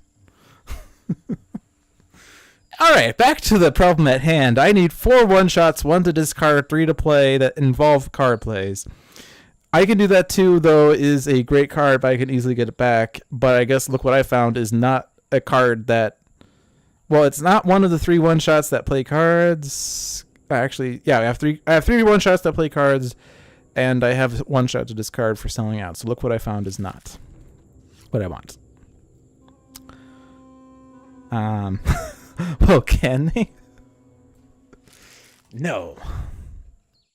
Alright, I don't need 2 blatant references. Good news, guys. Wraith is going to shuffle her trash in 2 seconds.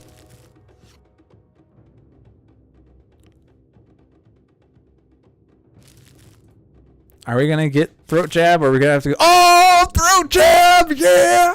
Except I think we should probably dig for the second throat jab while we're at it.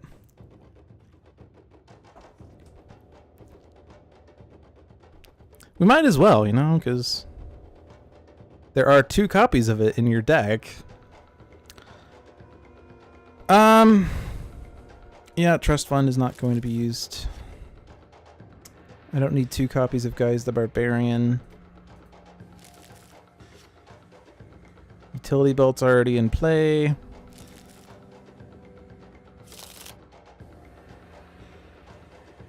Don't need 2 retcons. Don't need Mega Computer unless I'm going to die to the environment, which is possible. Stun Bolt would be nice, except your damage is irreducible. I don't need 2, I can do that too. I mean, that's a great card nonetheless. But the bigger priority is 2 throat jabs. Alright, now that I have an idea on what I am holding on to with Guise, this is going faster. Like, all of these cards now I don't need because they're not better than what I have in hand. But I am looking for that second throat jab. We have 1 throat jab, yes, but what about second throat jab?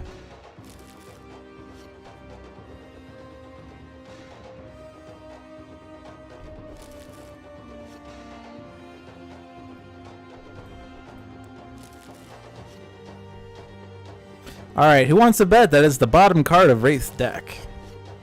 I am known to have cards at the bottom of decks. What, I just drew a retcon?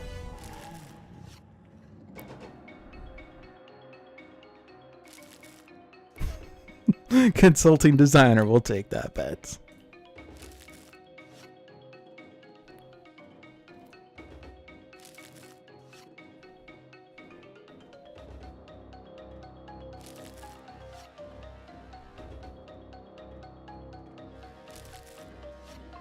Yeah, I'm basically just discarding what I'm drawing at this point.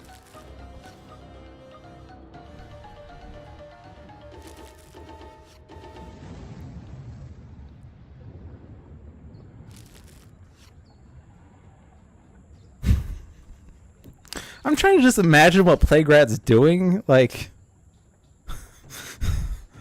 how does this work thematically? Like, is Plague-Rat just sitting there unleashing utter havoc while Wraith and Guise have an argument on whose wardrobe looks better?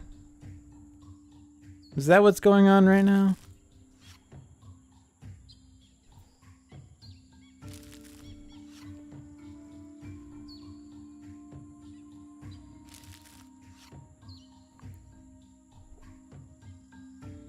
Alright, we're halfway through her deck. Oh, what did I just get? I spaced.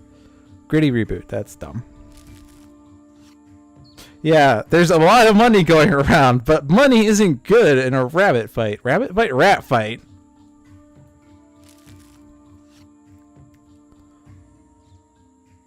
Alright, come on. Baby needs a new pair of shoes. That sounds bad. That's like a gambler who just gambled away their child's life savings, and now they're reduced to their children having like crap clothes. Baby needs a new pair of shoes because we haven't been able to afford any in 4 years. It's a rabbit fight. It's a duck fight. Rabbit fight. Duck fight. Rabbit fight. Duck fight.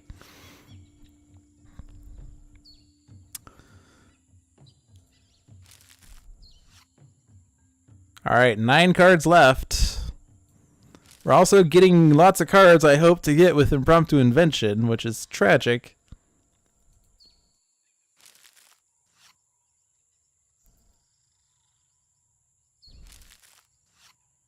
Although I guess I could actually just keep this going, reshuffle her deck, and then stop. Like once I get the yeah, there's no reason to stop at a certain point. I could just keep going. I mean, we already shuffled her deck once. Why don't we do it again? Ooh, best card ever. 2 best card evers beats a retcon, right? For some reason, I felt like I was referencing chess there. There's the throw jab. All right, what's in your deck? Throwing knives, stun bolt, micro targeting. We obviously want micro targeting. And throwing knives works. So really, I don't need to worry. Like, I guess like Mega Computer would be fine because then we can make sure the environment doesn't do anything awful while we're trying to get things happening. But I'm okay with this. All right, we're done. We made it through the turn. And now the game is frozen. Oh. The game's like, wait, what? You're done? Really? It only took you like 120 discards to get to this point. Oh man. Alright. I don't want to discard 2 cards. Now what's the environment gonna do? Enraged T-Rex, which takes out the plague looks. Oh my god. Ravage is actually perfect because no copies of Infection come out.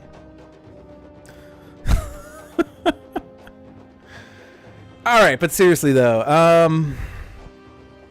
that Enraged T-Rex is still targeting the Plague Locust, which is fine. So I think we're just going to suggest Ravage again. Actually, I guess I could mass levitate. Well, I could use that with my power anyway. Mass levitation makes sure the environment doesn't screw up. Suggestion makes sure Plague Rat doesn't screw up.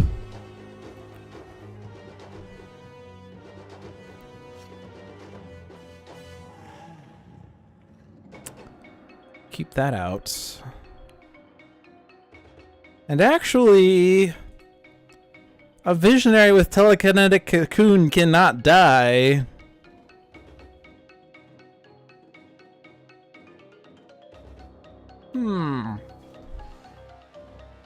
There's something here.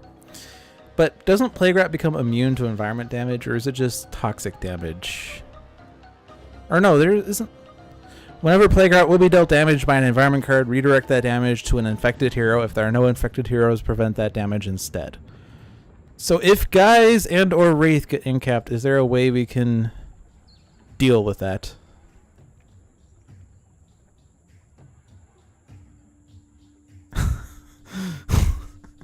Oh man, I keep forgetting how good the back is. Like I know condition 3 is awesome, but condition 2, reveal the bottom 3 cards of the villain deck, sneakily put one on top of the villain deck, one joyfully in the trash, and then with great trepidation put one into play. Oh man. And I have to hope that if someone actually uses that condition, they do those things like that. But Wraith. One player searches their deck for an equipment card, puts it in their hand, then shuffles their deck. Ugh. Yeah, we don't have heroes with ongoing destruction. I'm just thinking about what happens if Plague Rat does go on a rampage. So he's not going to do that next turn, and currently damage dealt by the environment is reduced by 3. Which isn't going to stop a primordial plant life from dealing 2 damage, but that will survive that, of course. River of Lava also deals damage right away, but it's reduced by 3, so that's fine. Okay, we should be fine on the environment, and we're fine on Plague Rat's turn. So I can go full ham right now. So what? Guise the Barbarian in Blatant Reference, or sell out.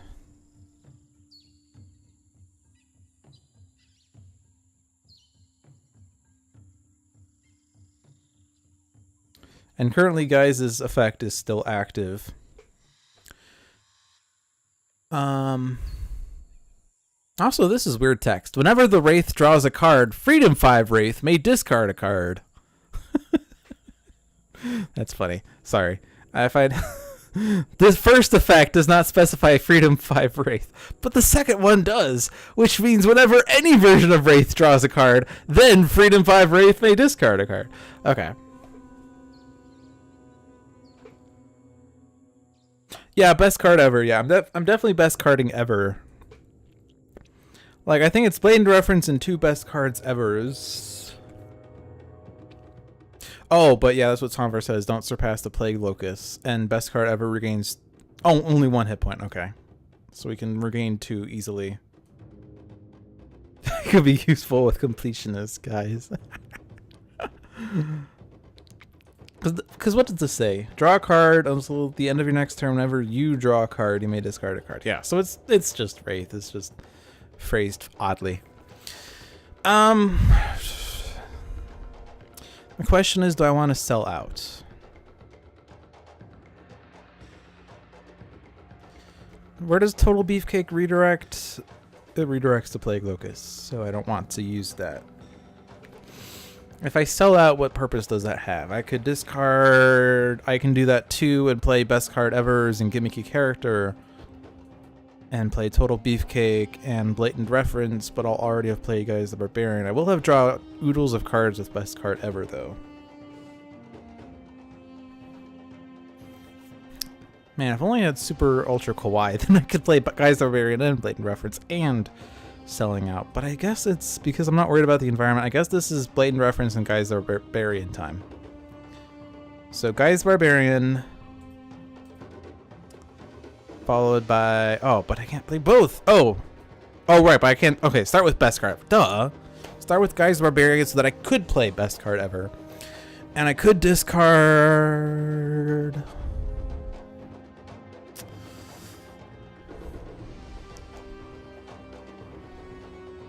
No.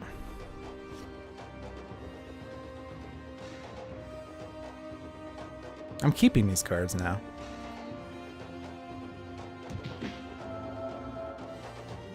Woo.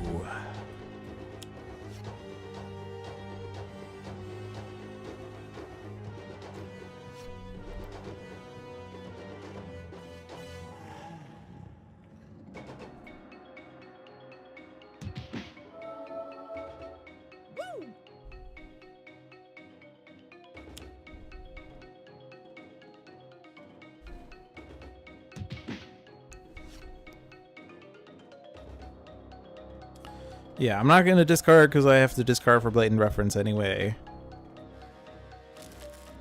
Someone's going to say I should let me see that on a micro-targeting computer, but that's okay. I mean, it's not even in play anyway, but that's okay. Ooh, my impromptu invention number 2. Do I want to give guys more cards? I guess so, because you're not going to play these cards, right?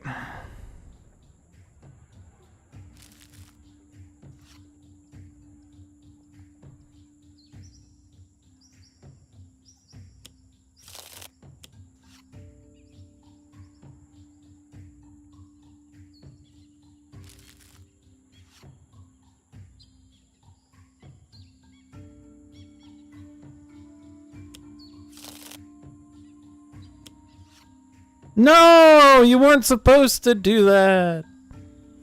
You were supposed to be in the deck so I could play it, not the one that I draw. Silly Wraith. Bah humbug.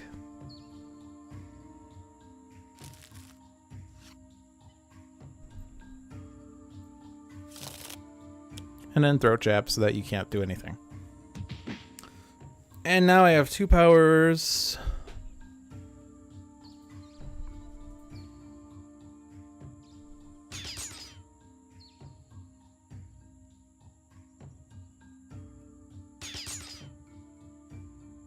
Do not hit Plague Locust, because then the Rage T-Rex hits Guise. That wacky Wraith. What will she get up to next? Laugh track. I guess, yeah, I did that. Whatever. Give guys more cards.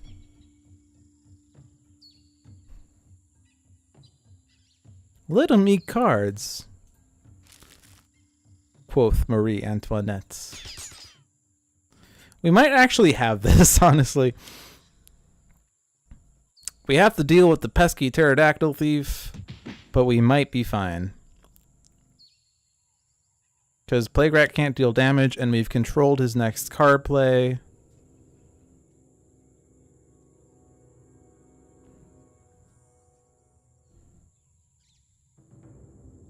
I can control his next card play again.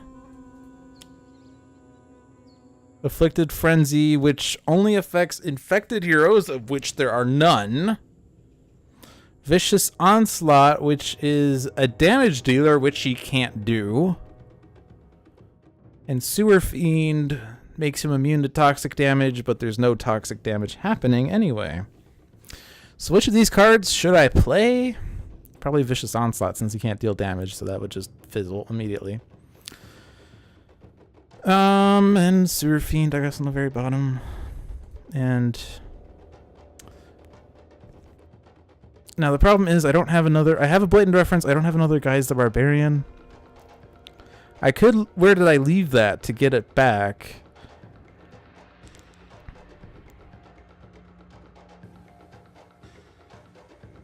Oh, but I'm going to draw 2 cards with it. Which means I'm not going to get it back. No! Guys, no! You drew too many cards! No! Silly guys. We'll just keep the environments safe. Or prevent environment shenanigans. Because we've controlled his next card play again. So it's again just up to the environment screwing things up. But I do want to discard a card here.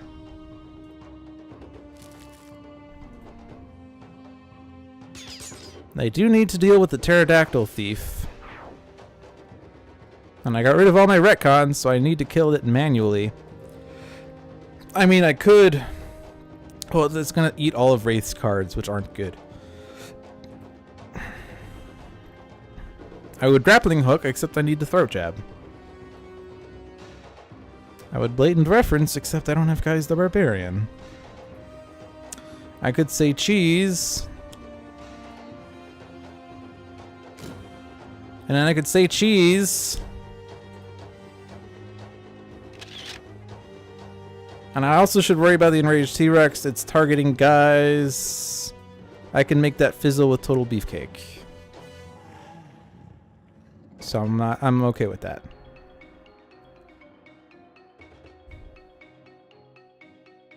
The Pterodactyl Thief sounds like a really, really weird sequel to the Bicycle Thief. It's like Bicycle Thief was this grade A movie thriller, and then Pterodactyl Thief was the straight to DVD home release made with C budget actors. I think that's the second time I've mentioned C actors in this.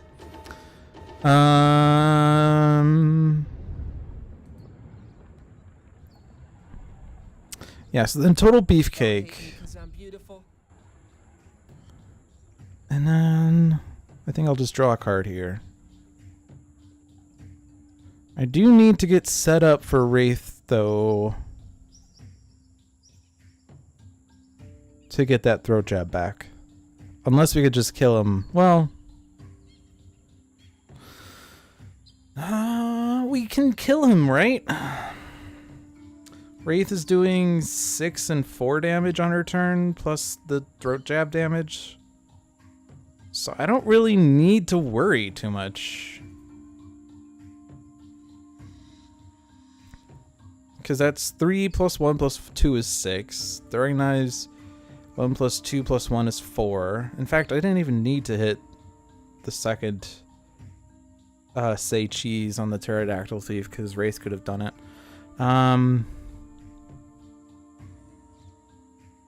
In fact, we could probably even redirect the Enraged T-Rex damage to the Plague Rat.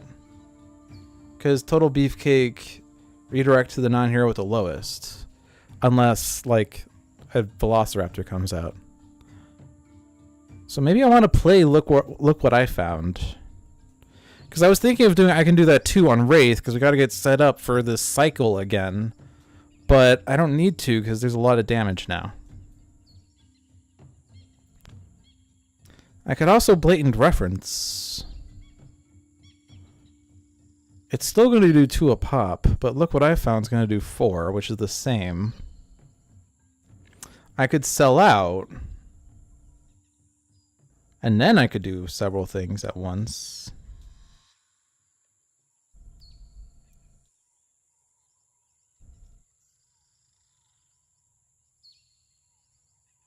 And guys would... Oh yeah, we also have this 1 damage here, that's right. This is going to do 2 plus the 1, so that's 3. Look What I Found is going to do 3 plus 1, which is 4. So that's 7, Plague Rat's down to 15. Throat Jab's going to do 3, put him down to 12. And then Razor Ordnance does 6, put him down to 6. And then 4, which puts him down to 2. And then I could do Total Beefcake to take out Plague Rat. Yeah! Okay! We have a plan now, guys!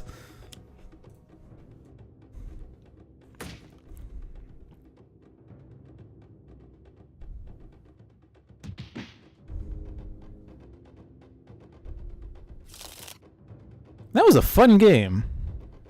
For once, I did a Guise thing that made me feel proud of myself, instead of it being a Guise thing where I just stole Wraith's Razor Ordnance to use it myself, serving no purpose but to annoy the Wraith player, which is what I feel like most of Guise players do.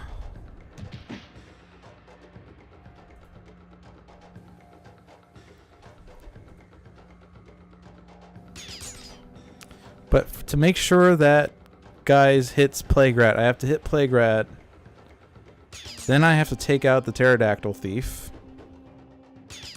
And then I hit Guise, who then redirects to Plague Rat. And we did it! We did it! I'm actually happy about that because I was pretty sure we lost. But then we stay alive. Oh man. 3 victories in this stream. That's exciting. Oh boy. Now what?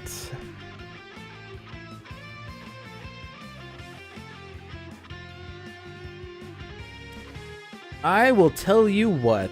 Game 4, there are 5 ultimates left. There is Heroic Infinitor, Progeny, Chairman, Ennead, and Trickster Kismet.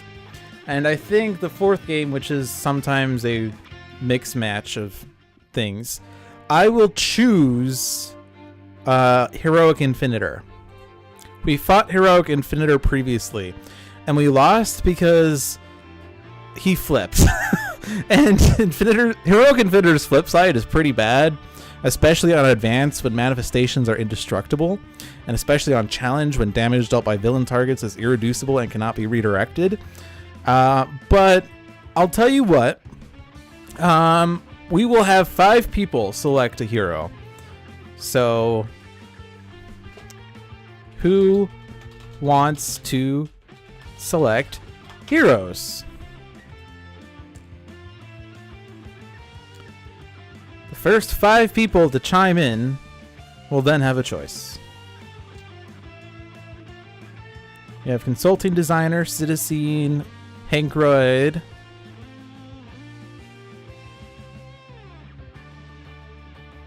and then once the heroes are selected, I will hit random for the environment. But we're playing Ultimate Heroic Infinitor with 5 heroes that the chat will choose, if the chat chooses. Sanvar passes. Come on, people. I know there's more than 3 people in this chat. No pressure.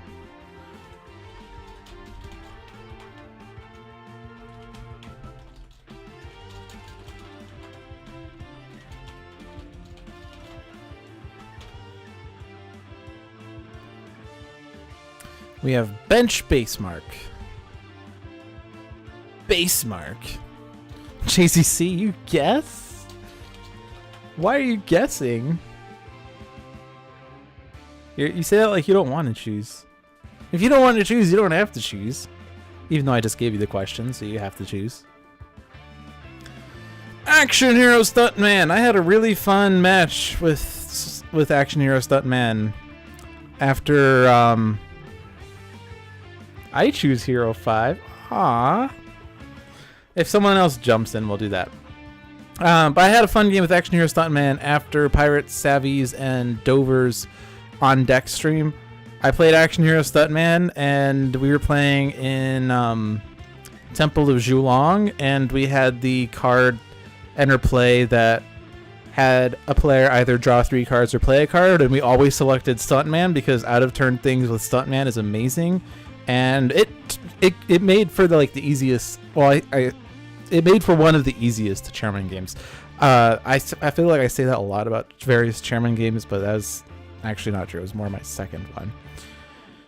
Alright, JCC is Hero 4, chooses Omnitron-X. Consulting Designer wants Grandpa Legacy, and no one else has opted in. So I'm going to follow the designer that I consulted with for this match, who said that I should choose Hero 5. So who do I feel like playing with between Legacy, Benchmark, Stuntman, Omnitron-X? Well, the answer is Mr. Fixer. So I'm going to go with Mr. Fixer. Do I want Dark Watch? Dark Watch would be card destruction, but we do have Stuntman who loves card destruction. So I'm going to go Dark Watch. And now for the environments. Madam Myers, Fantastical Festival of Conundrums and Curiosities. I guess I probably should have selected like Sentinels, because they are capable of having what's his face do damage out of turn. But Omnitron-X is as well, so that's fine. Yeah, and Benchmark can also provide cards. I can barely resist the whispers of oblivion. You must help me, heroes. The actions you take become your own legacy. Stand proud. This is America's annoyingest legacy. Alright, Legacy has Fortitude, Inspiring Presence, Next Evolution, and Legacy Ring. Benchmark has Auto-Targeting Protocol, Intervening Path Calculator, Overhaul Loadout, and Subcutaneous Cybernetics. I don't know. These, like, this text is fine when it's a small card, but these super long cards are hard to read. Stuntman, Action Hero Stuntman, has Dramatic Cliffhanger, Hidden Mind, Steal the Scene, and Violent Escalation. Omnitron-X has Bioengineering Beam, Rocket Punch, Technological Advancement, and Temporal Shielding. Darkwatch Mr. Fixer has a Grease Gun, Overdrive, and 2 Pipe Wrenches. So, Heroic Infinitor. And if you are unfamiliar, with Heroic Infinitor, Infinitor is a hero target, increased damage dealt by Infinitor by 1. When Infinitor would be destroyed, he flips instead. But if there are no manifestations in play, you win. Because otherwise manifestations are indestructible, reduce damage dealt to manifestations by 1. And whenever a manifestation with 1 or fewer HP is dealt damage by Infinitor, it is placed under this card. The advanced rule, increase damage dealt to Infinitor by 2, so it's easier for him to flip. And the challenge rule on this side, he actually has different challenge rules, drawn to the edge. At the start of the villain turn, the top card of Infinitor's deck is revealed. If it is a manifestation, it is put into play. If not, it is shuffled back into Infinitor's deck, and each manifestation in play is restored to its maximum HP. Hey, Dover. So, with this challenge rule, it makes it so we could try to get him set up to take out a manifestation, but then he reveals a one-shot at the start of his turn, and all that goes to naught because they get restored to max HP. We could also try to get it set up so that he plays a one-shot that deals damage, and then we realize, oh no, all of them are restored to max HP. We could also get it set up so all the manifestations are at 1 or fewer HP, and then he proceeds to play a manifestation which prevents us from being able to win. So lots of issues here. On his flip side, if we get to that flip side, the advanced rule manifestations are indestructible, so they remain indestructible on either side, which makes for an interesting situation because it actually makes one of his cards like completely useless. Ocular Swarm has like no useful text in this game. It's just a manifestation because no manifestation can ever be destroyed in this game. So it does nothing. That's not to say that there are other manifestations that are better, but or worse or whatever. And the challenge text on this side, damage dealt by villain targets is irreducible and cannot be redirected, which means that we will forcibly be dealt damage by Infinitor on this side, because it says at the end of the villain turn, Infinitor deals each non-villain target 2 energy damage. Any target dealt damage this way deals itself 2 irreducible psychic damage. That's going to happen whether you like it or not. You cannot redirect it, you cannot reduce it. The only way to stop it would be to stop Infinitor from dealing damage, which is possible. Or make heroes immune to damage, which is also possible. Alright, so, with all that said, we are starting with Recalcitrant Hellion, Ocular Swarm, Twisted Miscreation, Recalcitrant Hellion, Recalcitrant Hellion. And we have a one-shot, which is shuffled, but no manifestation taking damage, and we have a Twisted Miscreation. Frankly, any start that doesn't have a Lambent Reaper is probably a good start, because it prevents Infinitor from being reduced. Like, I've actually had a setup once, and I think it was on Advanced, which is might be actually required, where, like, he played a sequence of manifestations at the start of his game that first hit Infinitor because he was the highest HP hero target. That damage made him the lowest, and then all the Lambent Reapers went after him, and he flipped. And I could not do a darn thing to prevent it from happening. So, I don't think I continued that game. I think that's one of the few occasions that I actually quit. Now, does this matter? Because he's not going to necessarily get things underneath him. But we could get set up for Sentinels to go under. I think, because Ocular Swarm, as I said, is a dead card. Twisted Miscreation does a lot of damage. It does 5 energy damage, but it only does it to one target. He also has a damage reduction, which reduces his damage to 1. Whereas Sentinels does 3 damage to 2 targets, which does 1 extra point of damage. It doesn't have the damage reduction, so I could hit it a little more freely. I, of course, will be able to hit it more freely with the other heroes. But again, I asked, does it actually matter? Because he could, at the start of his turn, reveal a one-shot, and then this damage will be restored.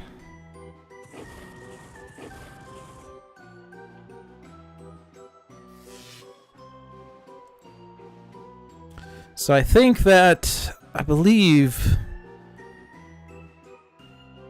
Lambent Reaper deals psychic damage, Whispers of Oblivion, and Machinations of a Madman deal psychic.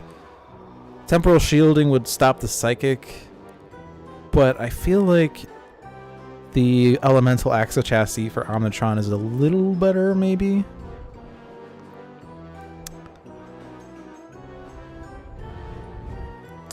I might also decide with Omnitron-X to reveal the top card of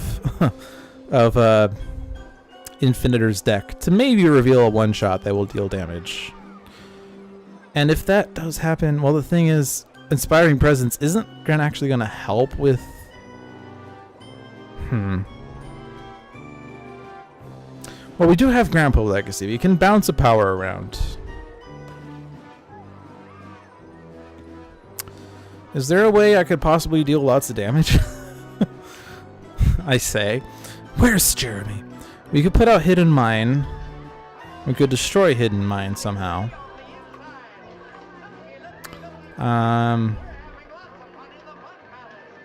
I mean, he'll almost certainly be dealt damage by something.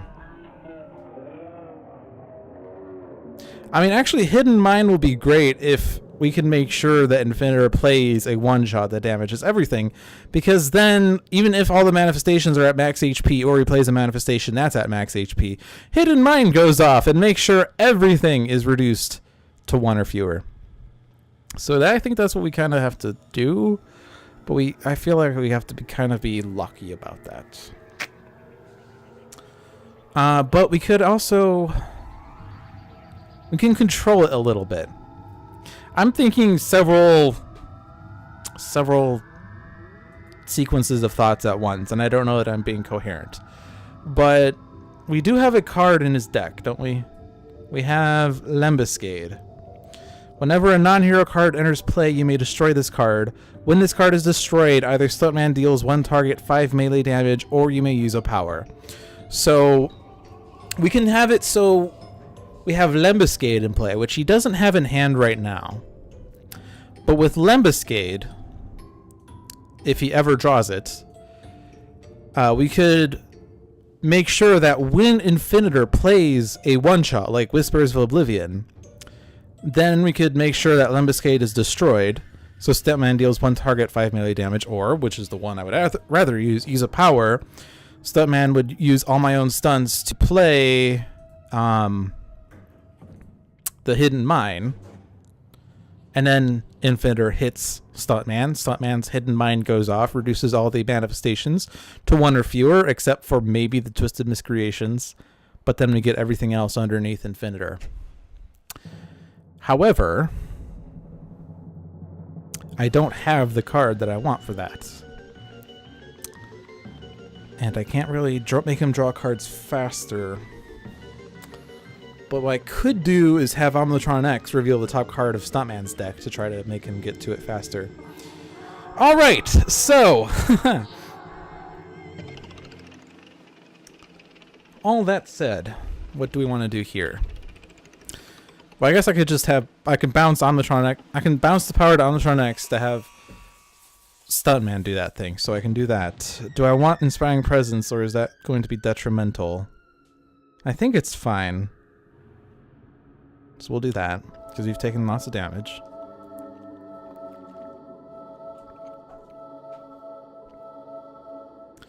And then we'll do the power on Omnitron-X. Omnitron-X reveals Stuntman. We got Coupessant.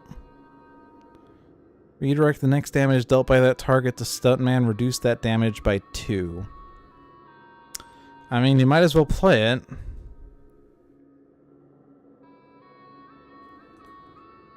Question is, do I want to throw this on Twisted Miscreation, or do I want to get the Recalcitrant Hellion down to 0? In case he does play a manifestation, then we could do it. I guess we should just do that. And if it does stay in play, then the next damage will be reduced by 2 anyway, which is nice. Heroic Interception is good. I want to have Intervening Path Calculator at some point so that we can protect Heroic Infinitor if we need to. Because with his extra damage taken, it can be pretty annoying. But in order to play that and keep it out, I need to play a hardware. And Overhaul Loadout's not going to help with that. So Subcutaneous Cybernetics it is. And then we'll draw a card. Onboard Cooling Systems.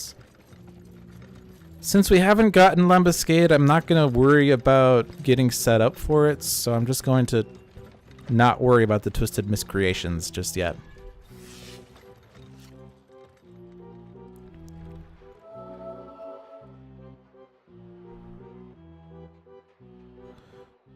I'll put out Dramatic Cliffhanger. I feel like with, like... I don't know why, but I feel like when I play this card, there has to be like an unresolved chord that plays, because it's like Dramatic Cliffhanger. It's like or something.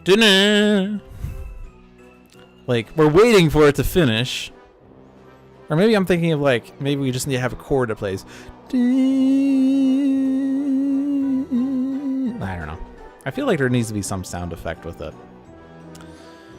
Violent Escalation, deal damage, 1 target dealt damage this way, deals damage, deal 1 target 3 melee, or steal the scene. I will steal the scene. Not every card can be as cool as In Medias Res, indeed. So do I want the Temporal Shielding, or do I want Exochassis? Again, that question. I feel like, because the Recalcitrant Hellions deal 3, we could reduce all of those by 2, so I'm going to go for Elemental. Because then you have it. And then you have it.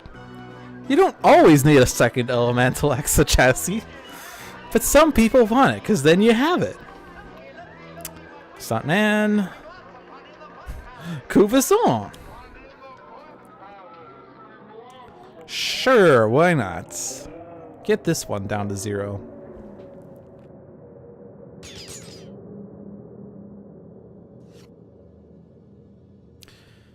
Alright, now here's the question. Do I want to get Fixer set up, or do I want to Grease Gun and keep Infinitor safe? One might think Infinitor's actually safe, but you haven't seen him play an Insanity getting 3 Lambent Reapers into play. I'm gonna Grease Gun. I'm just scared.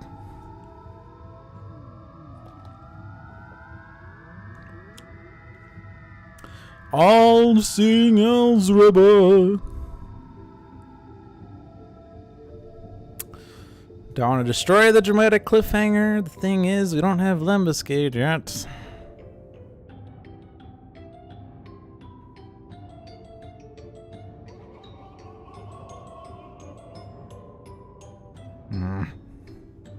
Like, I don't really want... Like, I don't want to play these cards. They're dumb cards. No. But we can have someone discard a card. Who wants to discard? Fixer doesn't need 2 pipe wrenches. Come on, Stuntman. It's an equipment. So now I know what's going to get revealed. Also, look, Lambent Reaper. An Inocular Swarm. Alright, I was all worried about nothing. Can the all-seeing Alzabar see why kids love the taste of Cinnamon Toast Crunch? Spoilers, it's the sugar. I love Cinnamon Toast. Well, no, let me take that back. I love cinnamon. Cinnamon's like one of the things that if you put it on anything, I will like love it. Like, no, doesn't matter what it is. Like cinnamon apple. I mean, obviously that's something. Cinnamon Pop-Tart. Okay, that's something. Cinnamon donut. Oh, that's something too. But for some reason, Cinnamon Toast Crunch, I don't know. Every time I try to eat it, always gets like, maybe it's just because of the way I usually eat cereal. It's not that I take my time with it, but it always just feels like soggy stuff. It doesn't really taste as good as I like it to be. Which is tragic because it's cinnamon. Alright, we know what the top of Stuntman's is. Don't breathe it in. Yeah, don't breathe it in. That's dumb. Threat neutralizer. I'm gonna get rid of that one. Or I'm gonna have Stuntman discard a card. Okay, violent escalation. Fine. And the problem is most of these players have non-one-shots. Let's try Fixer. Salvage Yard. I think that literally moved. All it did was put Pipe Wrench back in my hand, or something. I don't know.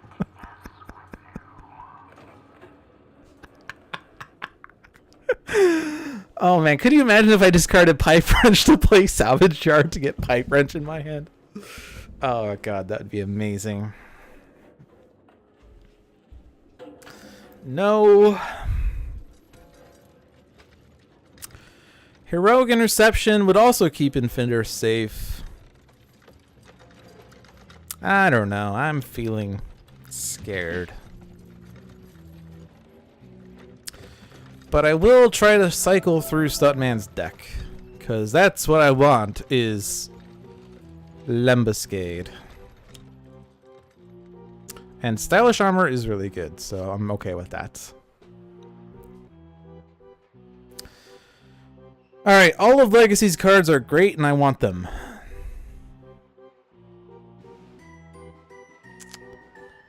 Auto-targeting protocol is okay. Threat neutralizer, that's what I was going to discard anyway. Yeah, Benchmark's going to discard threat neutralizer.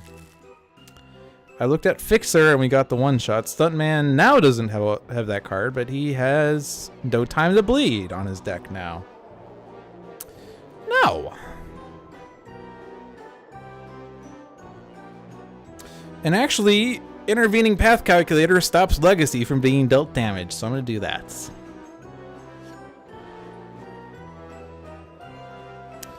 And now, Lambent Reaper needs to go.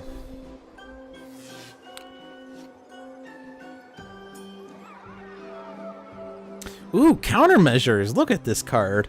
Whenever Benchmark will be dealt damage by a non-hero target with 2 or fewer HP, destroy that target instead.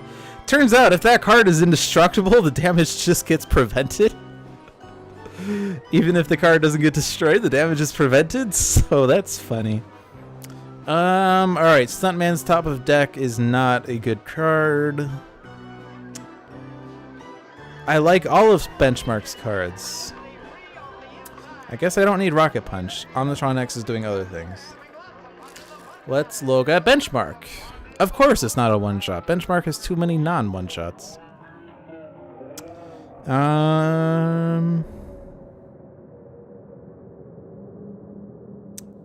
See, I don't really... I'm just going to skip because I don't want to play these cards and I don't want to draw cards. I mean, like, this would be a fine time for Violent Escalation, but... I'm trying to get to Lembuscade faster. Well, I guess since I got my Pipe Wrench back, I'll go ahead and discard it. And then let's look at Stuntman again. Nope, Hidden Mine. Which is not what I want in play. I mean, I guess now would be a time to play it. No. I could have Mr. Fixer destroy it. Because all the heroes are immune to damage. He would only be hitting the manifestations. The only problem is he going to actually... Is that going to actually help? Well, focused plasma cannon. Yeah, we'll do it. We'll do it. We'll do it. It's happening. When this card is destroyed, Stuntman deals each target 1 projectile damage and deals each non-hero target 3 projectile damage. So if I'm going to do that, then I might as well have Fixer play Pipe Wrench.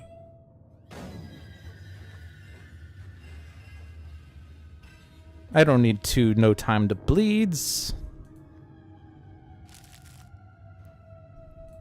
Oops, that is not what I wanted to do. I did not see that. I did not see that. I did not see that. That was not the one I wanted to hit. I wanted to hit Meanwhile, and I accidentally hit the environment instead. But we don't know what Stuntman's is now, because we put it into play. It's a one-shot. Usual solution.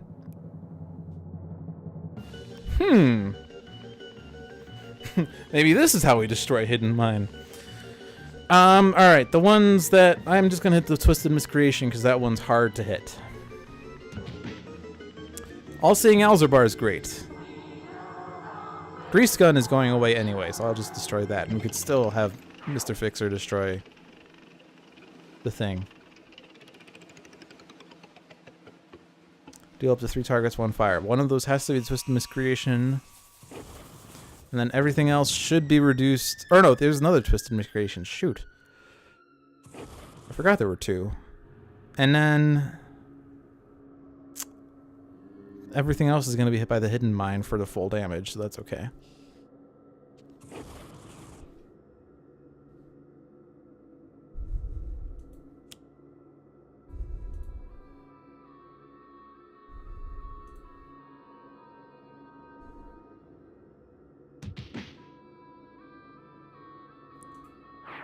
Hidden Mine was destroyed.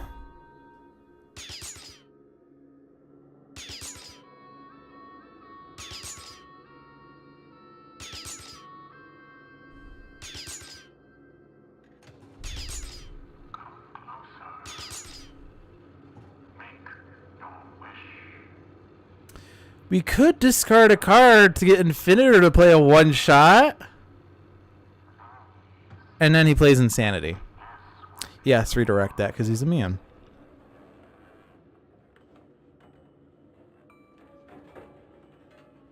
And then this doesn't matter.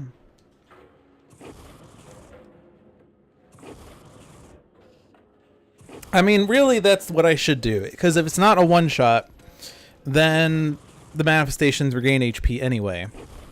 If it is a one-shot, it at least goes out of the top of the deck and enters play, and if it deals damage, we win the game.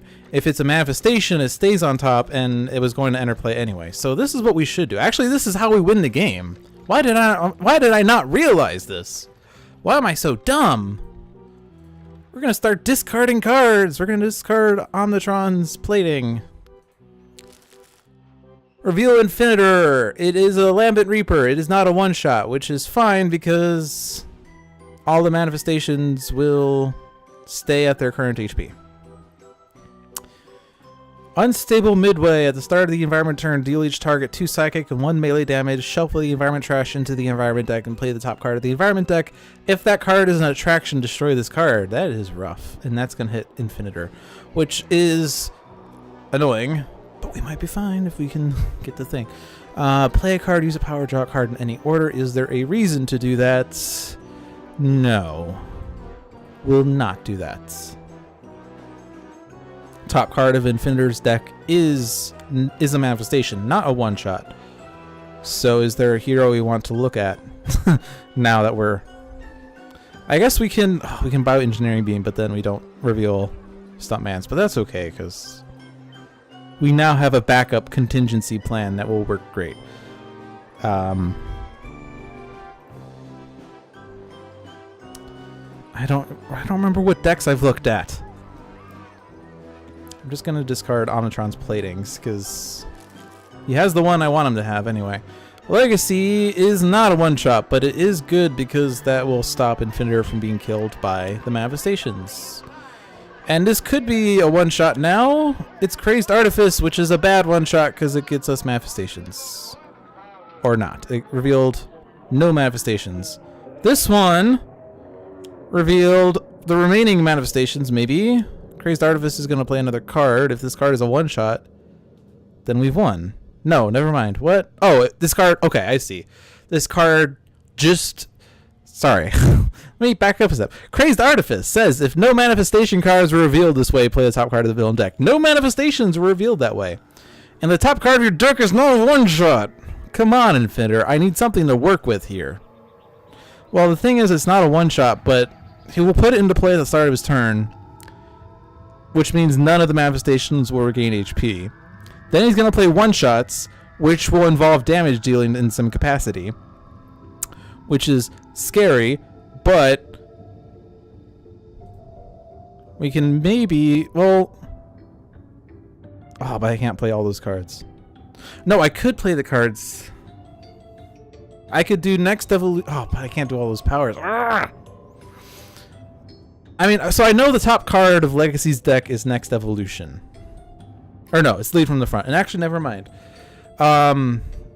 Because I'm thinking too many things at once. I was thinking I could use lead from the front to stop Infinitor from dealing damage to himself and redirect it to Legacy. But the problem is that Infinitor is not a villain card now.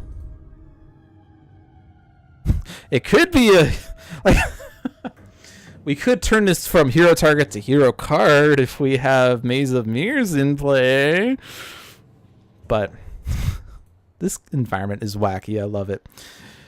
I apologize if I'm not being too clear about what's going on. I have like 10 trains of thought at once. I think I'm just like, I don't know why. Tonight I'm super wired and I feel like I'm not communicating well as the result. Because like my brain has like 10 trains of thought and I'm communicating like 5 of them at a time. 4 of which are getting tangled up with each other. So Legacy's top of deck is lead from the front. And I have a next evolution, which would theoretically allow Legacy to keep a hero from being dealt damage from manifestations. But we're not really worried about that because we know Infinitor is going to play his last manifestation at the start of his turn, and then he's going to cycle through his one-shots, which at some point will involve damage to the manifestations.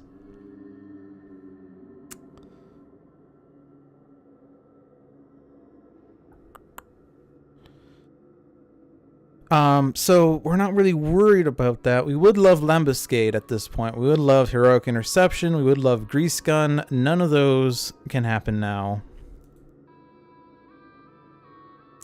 The only protection we really have is Intervening Path Calculator, which will stop potentially Infinitor, from taking himself out. Which is fine, except we don't have a damage reduction for that. Or it's a couple with that, which is ideal.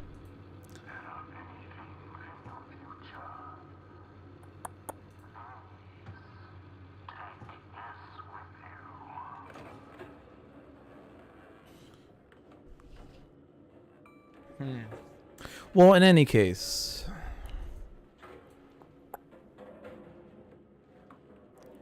We're still in the middle of this. Let's decide the actions that matter right now, and we are all still immune to damage by Heroic Interception, so none of these manifestations are going to do anything, but I'm going to take out the manifestation that's at 0.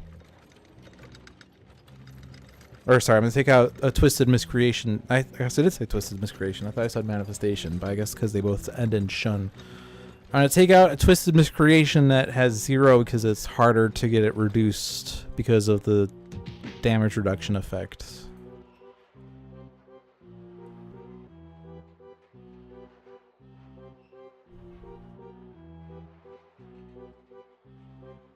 Now this is a decision. Do I want to reveal for more one-shots? And I forgot now. I've entirely forgotten what's on top of whose decks.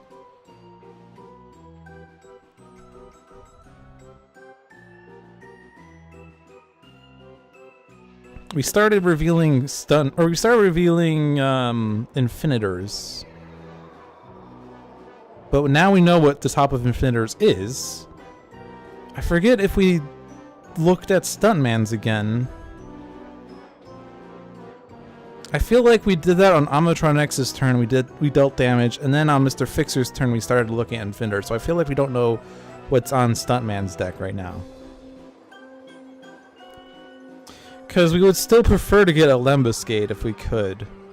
Because that would mitigate the amount of damage we would have to take before we win. Like, we're basically winning as long as I don't screw up. So we'll have Benchmark, discard, and we'll reveal Stuntman. It's Pistolet Mitrailleur.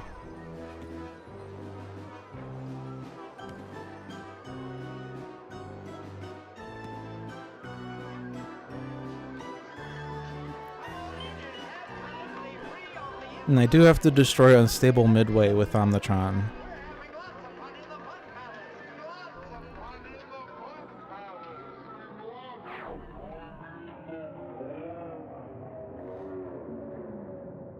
Okay.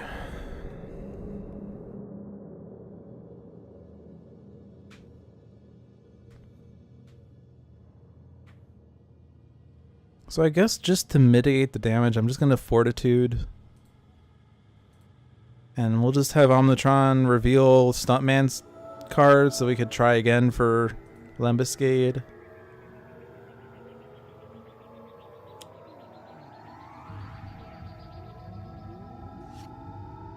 There's the lead from the front. Legacy will discard Motivational Charge, reveal Stuntman. It's Dramatic Cliffhanger.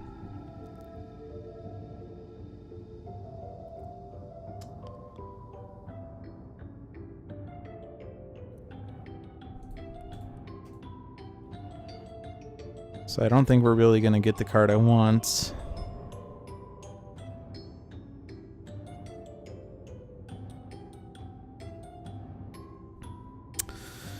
I don't know that there's a good option here. I would love countermeasures, but it's not going to matter. Onboard cooling systems isn't going to do anything. I guess overhaul loadout, and maybe I can replace subcutaneous cybernetics with the damage reduction one, which we did not draw. So I'm not going to bother.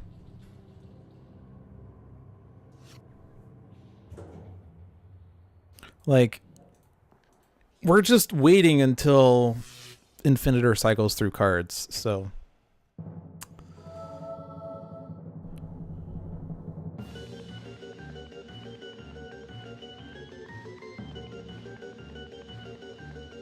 So, Nate, we realized that last turn. The problem is the top of Infinitor's deck is Twisted Miscreation, because it's the only card in his deck. We want to be able to do that so we could play the one-shot out of turn. But we can't do that because that's the top of his deck. So we are waiting for his turn for things to happen. Maybe I can try to get Mr. Fixer to get Grease Gun, but that's not going to help at all because Infinitor deals the damage. You know, when I discarded the Temporal Shielding, I would kind of like to have... Oh well.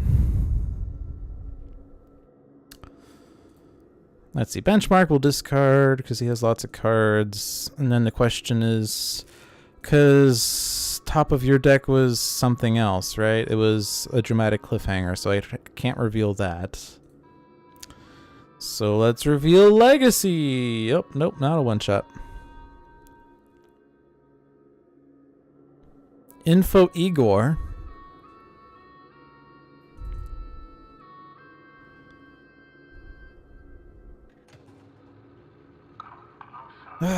This does not include Infinitor.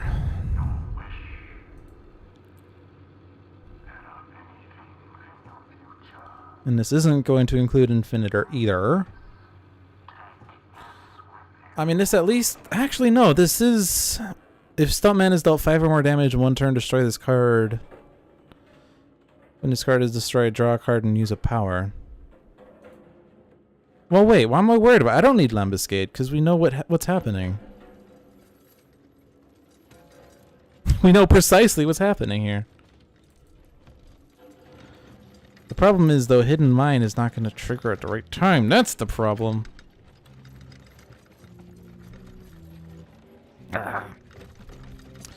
Well, no time to bleed. I can at least destroy this when I'm dealt 5 or more damage, and then I could draw a card and use a power. So we'll do that. Deal each non-hero target 1 projectile damage. When this power is used outside your turn, you may play a card, or until the start of your next turn, increase damage dealt by Stuntman by 1. You may play a card.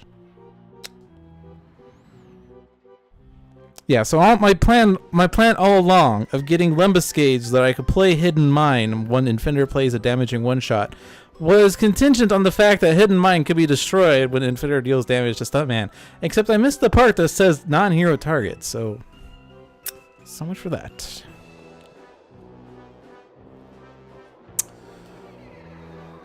Because really there's no reason actually to even do anything then. We'll just stunts, I guess. Yeah, why not?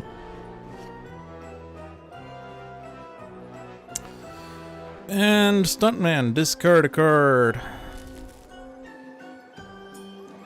Hey, there's Lembuscade. Nice. Thank you, Stuntman. Actually, I do want Lembuscade. Well, I can't get it now. Ah!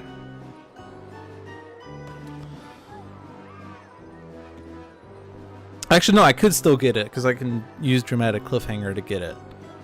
And Lembuscade still works when a damaging one-shot enters play. I just can't use Hidden Mine, but I could still use, like, Pistolet Mitrailleur.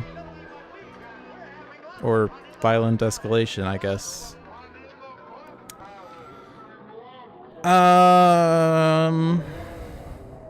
This has to get destroyed at some point, I guess.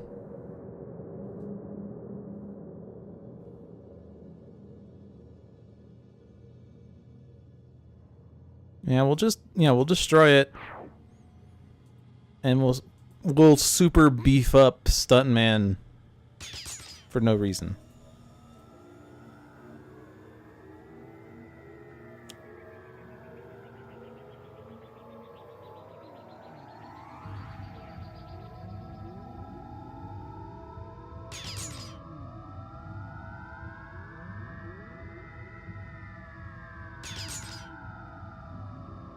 Like, Infinitor's going to get the Twisted Miscreation in play, and then he's going to shuffle his trash into his deck. Yeah, let's have Ocular Swarm deal damage. Because it doesn't normally do damage in this fight. Yeah, we'll just make you super low. Alright, we have to Bioengineering Beam the Unstable Midway. Oh, first we'll do this. And since it's irreducible, I'll throw it on a Twisted Miscreation. Because I can! But yeah, Unstable Midway's gone. And I will just hit whoever's highest. Like Recallus Intelion.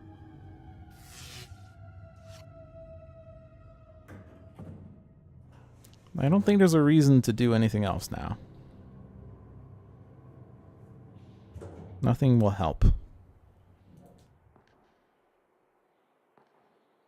I will meditate for Driving Mantis. That actually will help.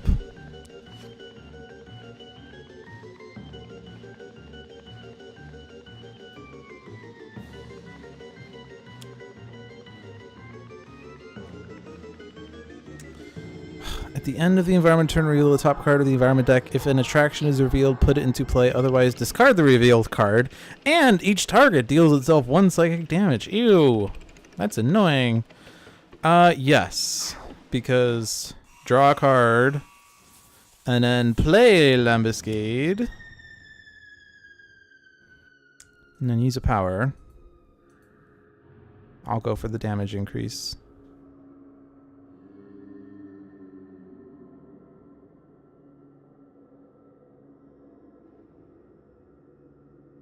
I think I discarded a card I shouldn't have discarded, though. There's a reason I was holding on to a card, and I think I discarded it. Oh well.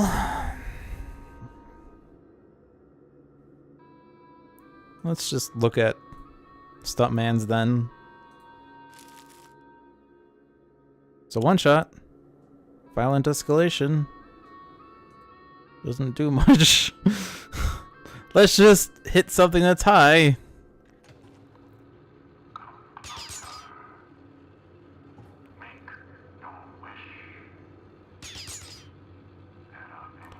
And then -1 is highest now.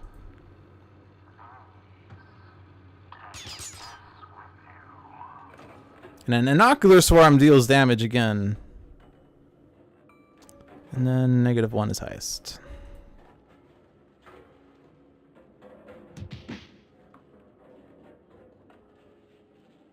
And I guess the revealed card was not an attraction.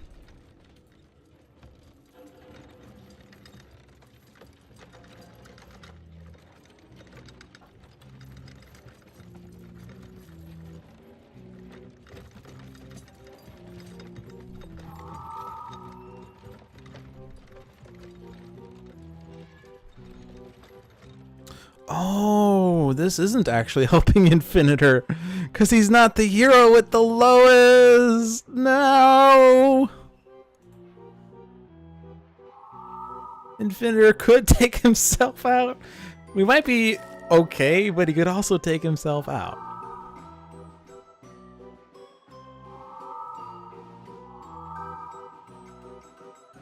Yeah, redirect this. -2, -2.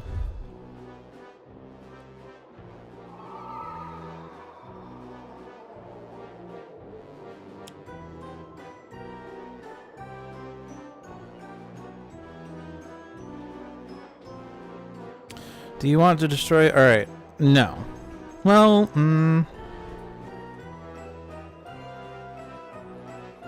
no. Let's just wait and see. Crazed Artifice is not going to reveal anything. Whispers of Oblivion. So now I could destroy Lembuscade, and doing so I could use... I mean, my base power isn't going to help. I would use Pistola Mitrailleur. Like, I need to get the Twisted Miscreation down to 1. So I will destroy Lembuscade. And it doesn't matter if I use the 5 damage effect or the power effect, because it's going to get reduced to 0 or to 1. I'll use my power because then I could hit non-hero targets for many damage because of all the instances of all my own stunts. So it at least looks like I'm doing something. Which is fitting for a stuntman.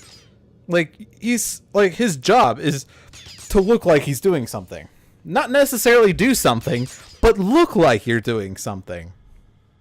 Because that's what sells, is looking like you're doing something.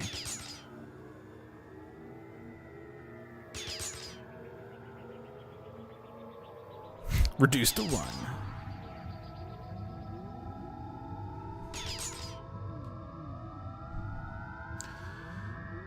Okay. So let's get the ones that are definitely going underneath him first, just to get them out of the way.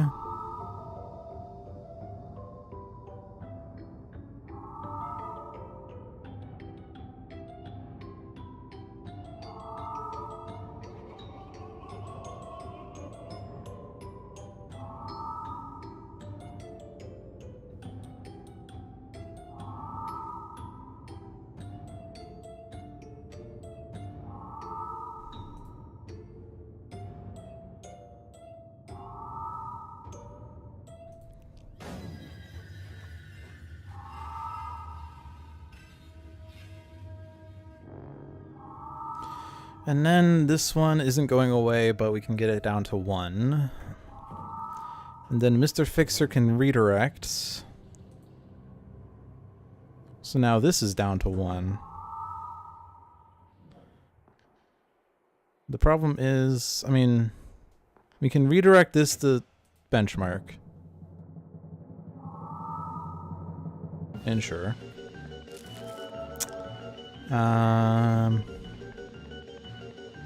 But Stuntman's not going to be able to retaliate with anything, because this is not a hero card dealing damage.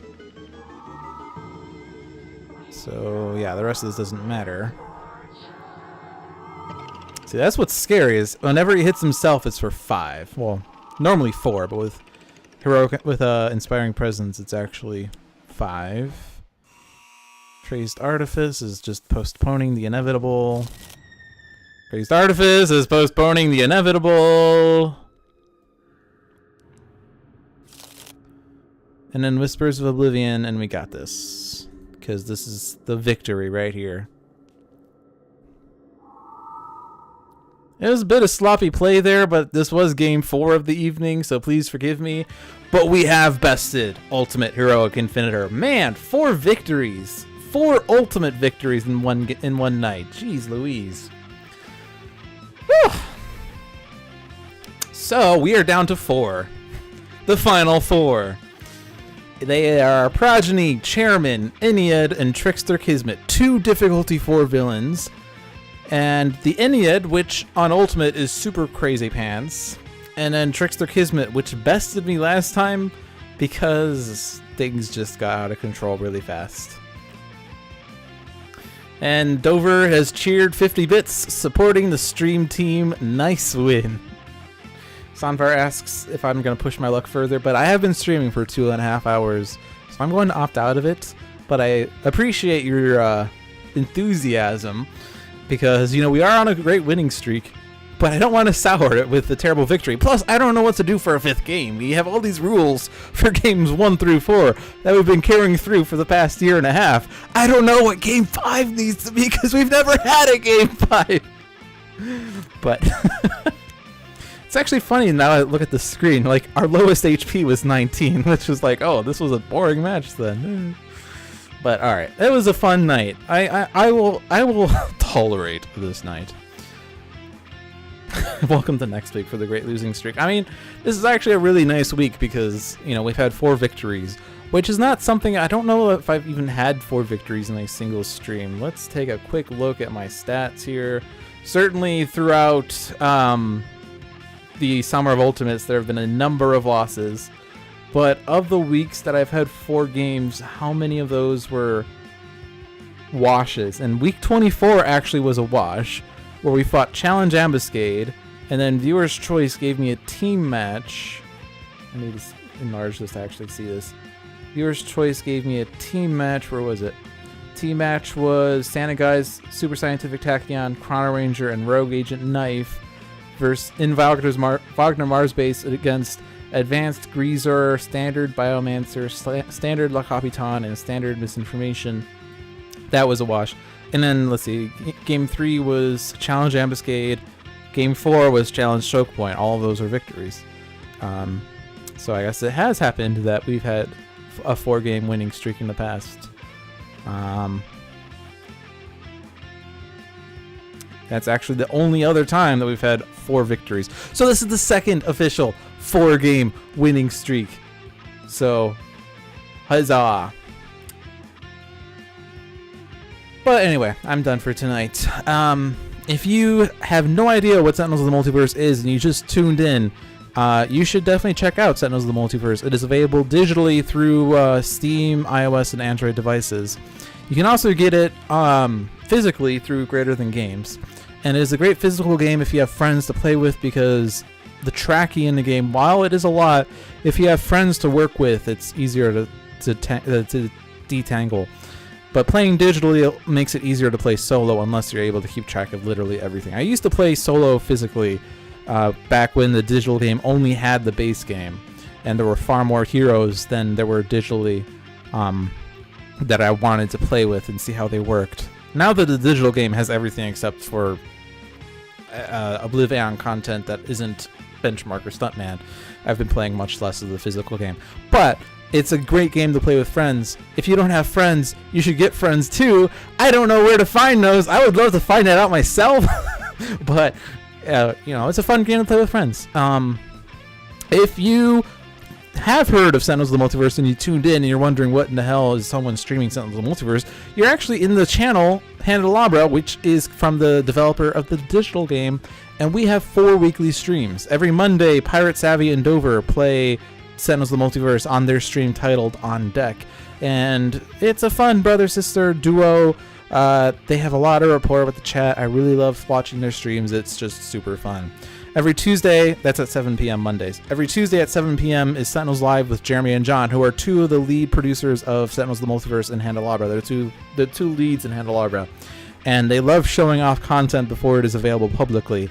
They've been showing off the Void Guard the past month or so. So that collection of 4 decks plus their variants have been demoed. And they like to show extra content, such as the repeated decision maker that has been a nice feature that's not out yet, I think.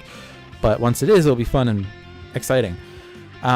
Every Friday night here at 6 p.m. is my stream, Dolphin's Dive, the strategically minded Sentinels of the Multiverse stream, where we delve into deep strategy. And you got to see a lot of deep strategy tonight. We got a lot of depth into some possible combinations. And even though I misread cards a lot tonight, especially against Heroic Infinitor, it's still, I think, you can see how cards work with each other. You can see the thought process that goes into high-level gameplay, and it really helped. Like I feel like I really help illustrate the strategic depth of this game. Not that it really needed to be done, but illustrating strategic depths is something that I'm very good at. If you like my own streams, by the way, you should go see my own channel, Dolphin, where I might stream some Final Fantasy 13 content eventually. I'm primarily known as a speedrunner for Final Fantasy 13. I've not been active with that lately, but if you've played or heard of Final Fantasy 13 and you're wondering what in the hell, that game's a good game that Dolphin would play, you should check it out, because there's a lot into that. Anyway, so shelfless shameless self-plug aside, Jesus, that's what I'm very good at, is analysis and strategy and stuff. Every Sunday at 7 p.m. is Tales from the Archive with one of the community members, another Litdown or Zach, who does storytelling Sentinels and develops into some fanfiction lore type stories and plays games not necessarily for strategy, doesn't always make the smartest card plays. He typically has a theme with his games where he tries to follow along as Guise steals the scene. One of the weeks he had a rule that if there were no environment or ongoing cards in play, then no hero could use powers because Guise would otherwise be a paparazzi, and he would only ever be distracted by environment cards, which is when you could only ever use powers. So it's an interesting sort of challenge. It's not really a challenge stream per se, but it does allow for some lore-based stories, or lore-based stories is redundant. Some story-based challenges, I guess. It's a stream to check out. I don't know if there's anything else for me to point out. So I'm just gonna go and put Heroic Infinitor's music up so that you have something to listen to while the stream ends. But thank you all again for watching. It's been a fun night, and I hope to be back next week for some more Fall of the Leftovers. Thank you all. Have a good night.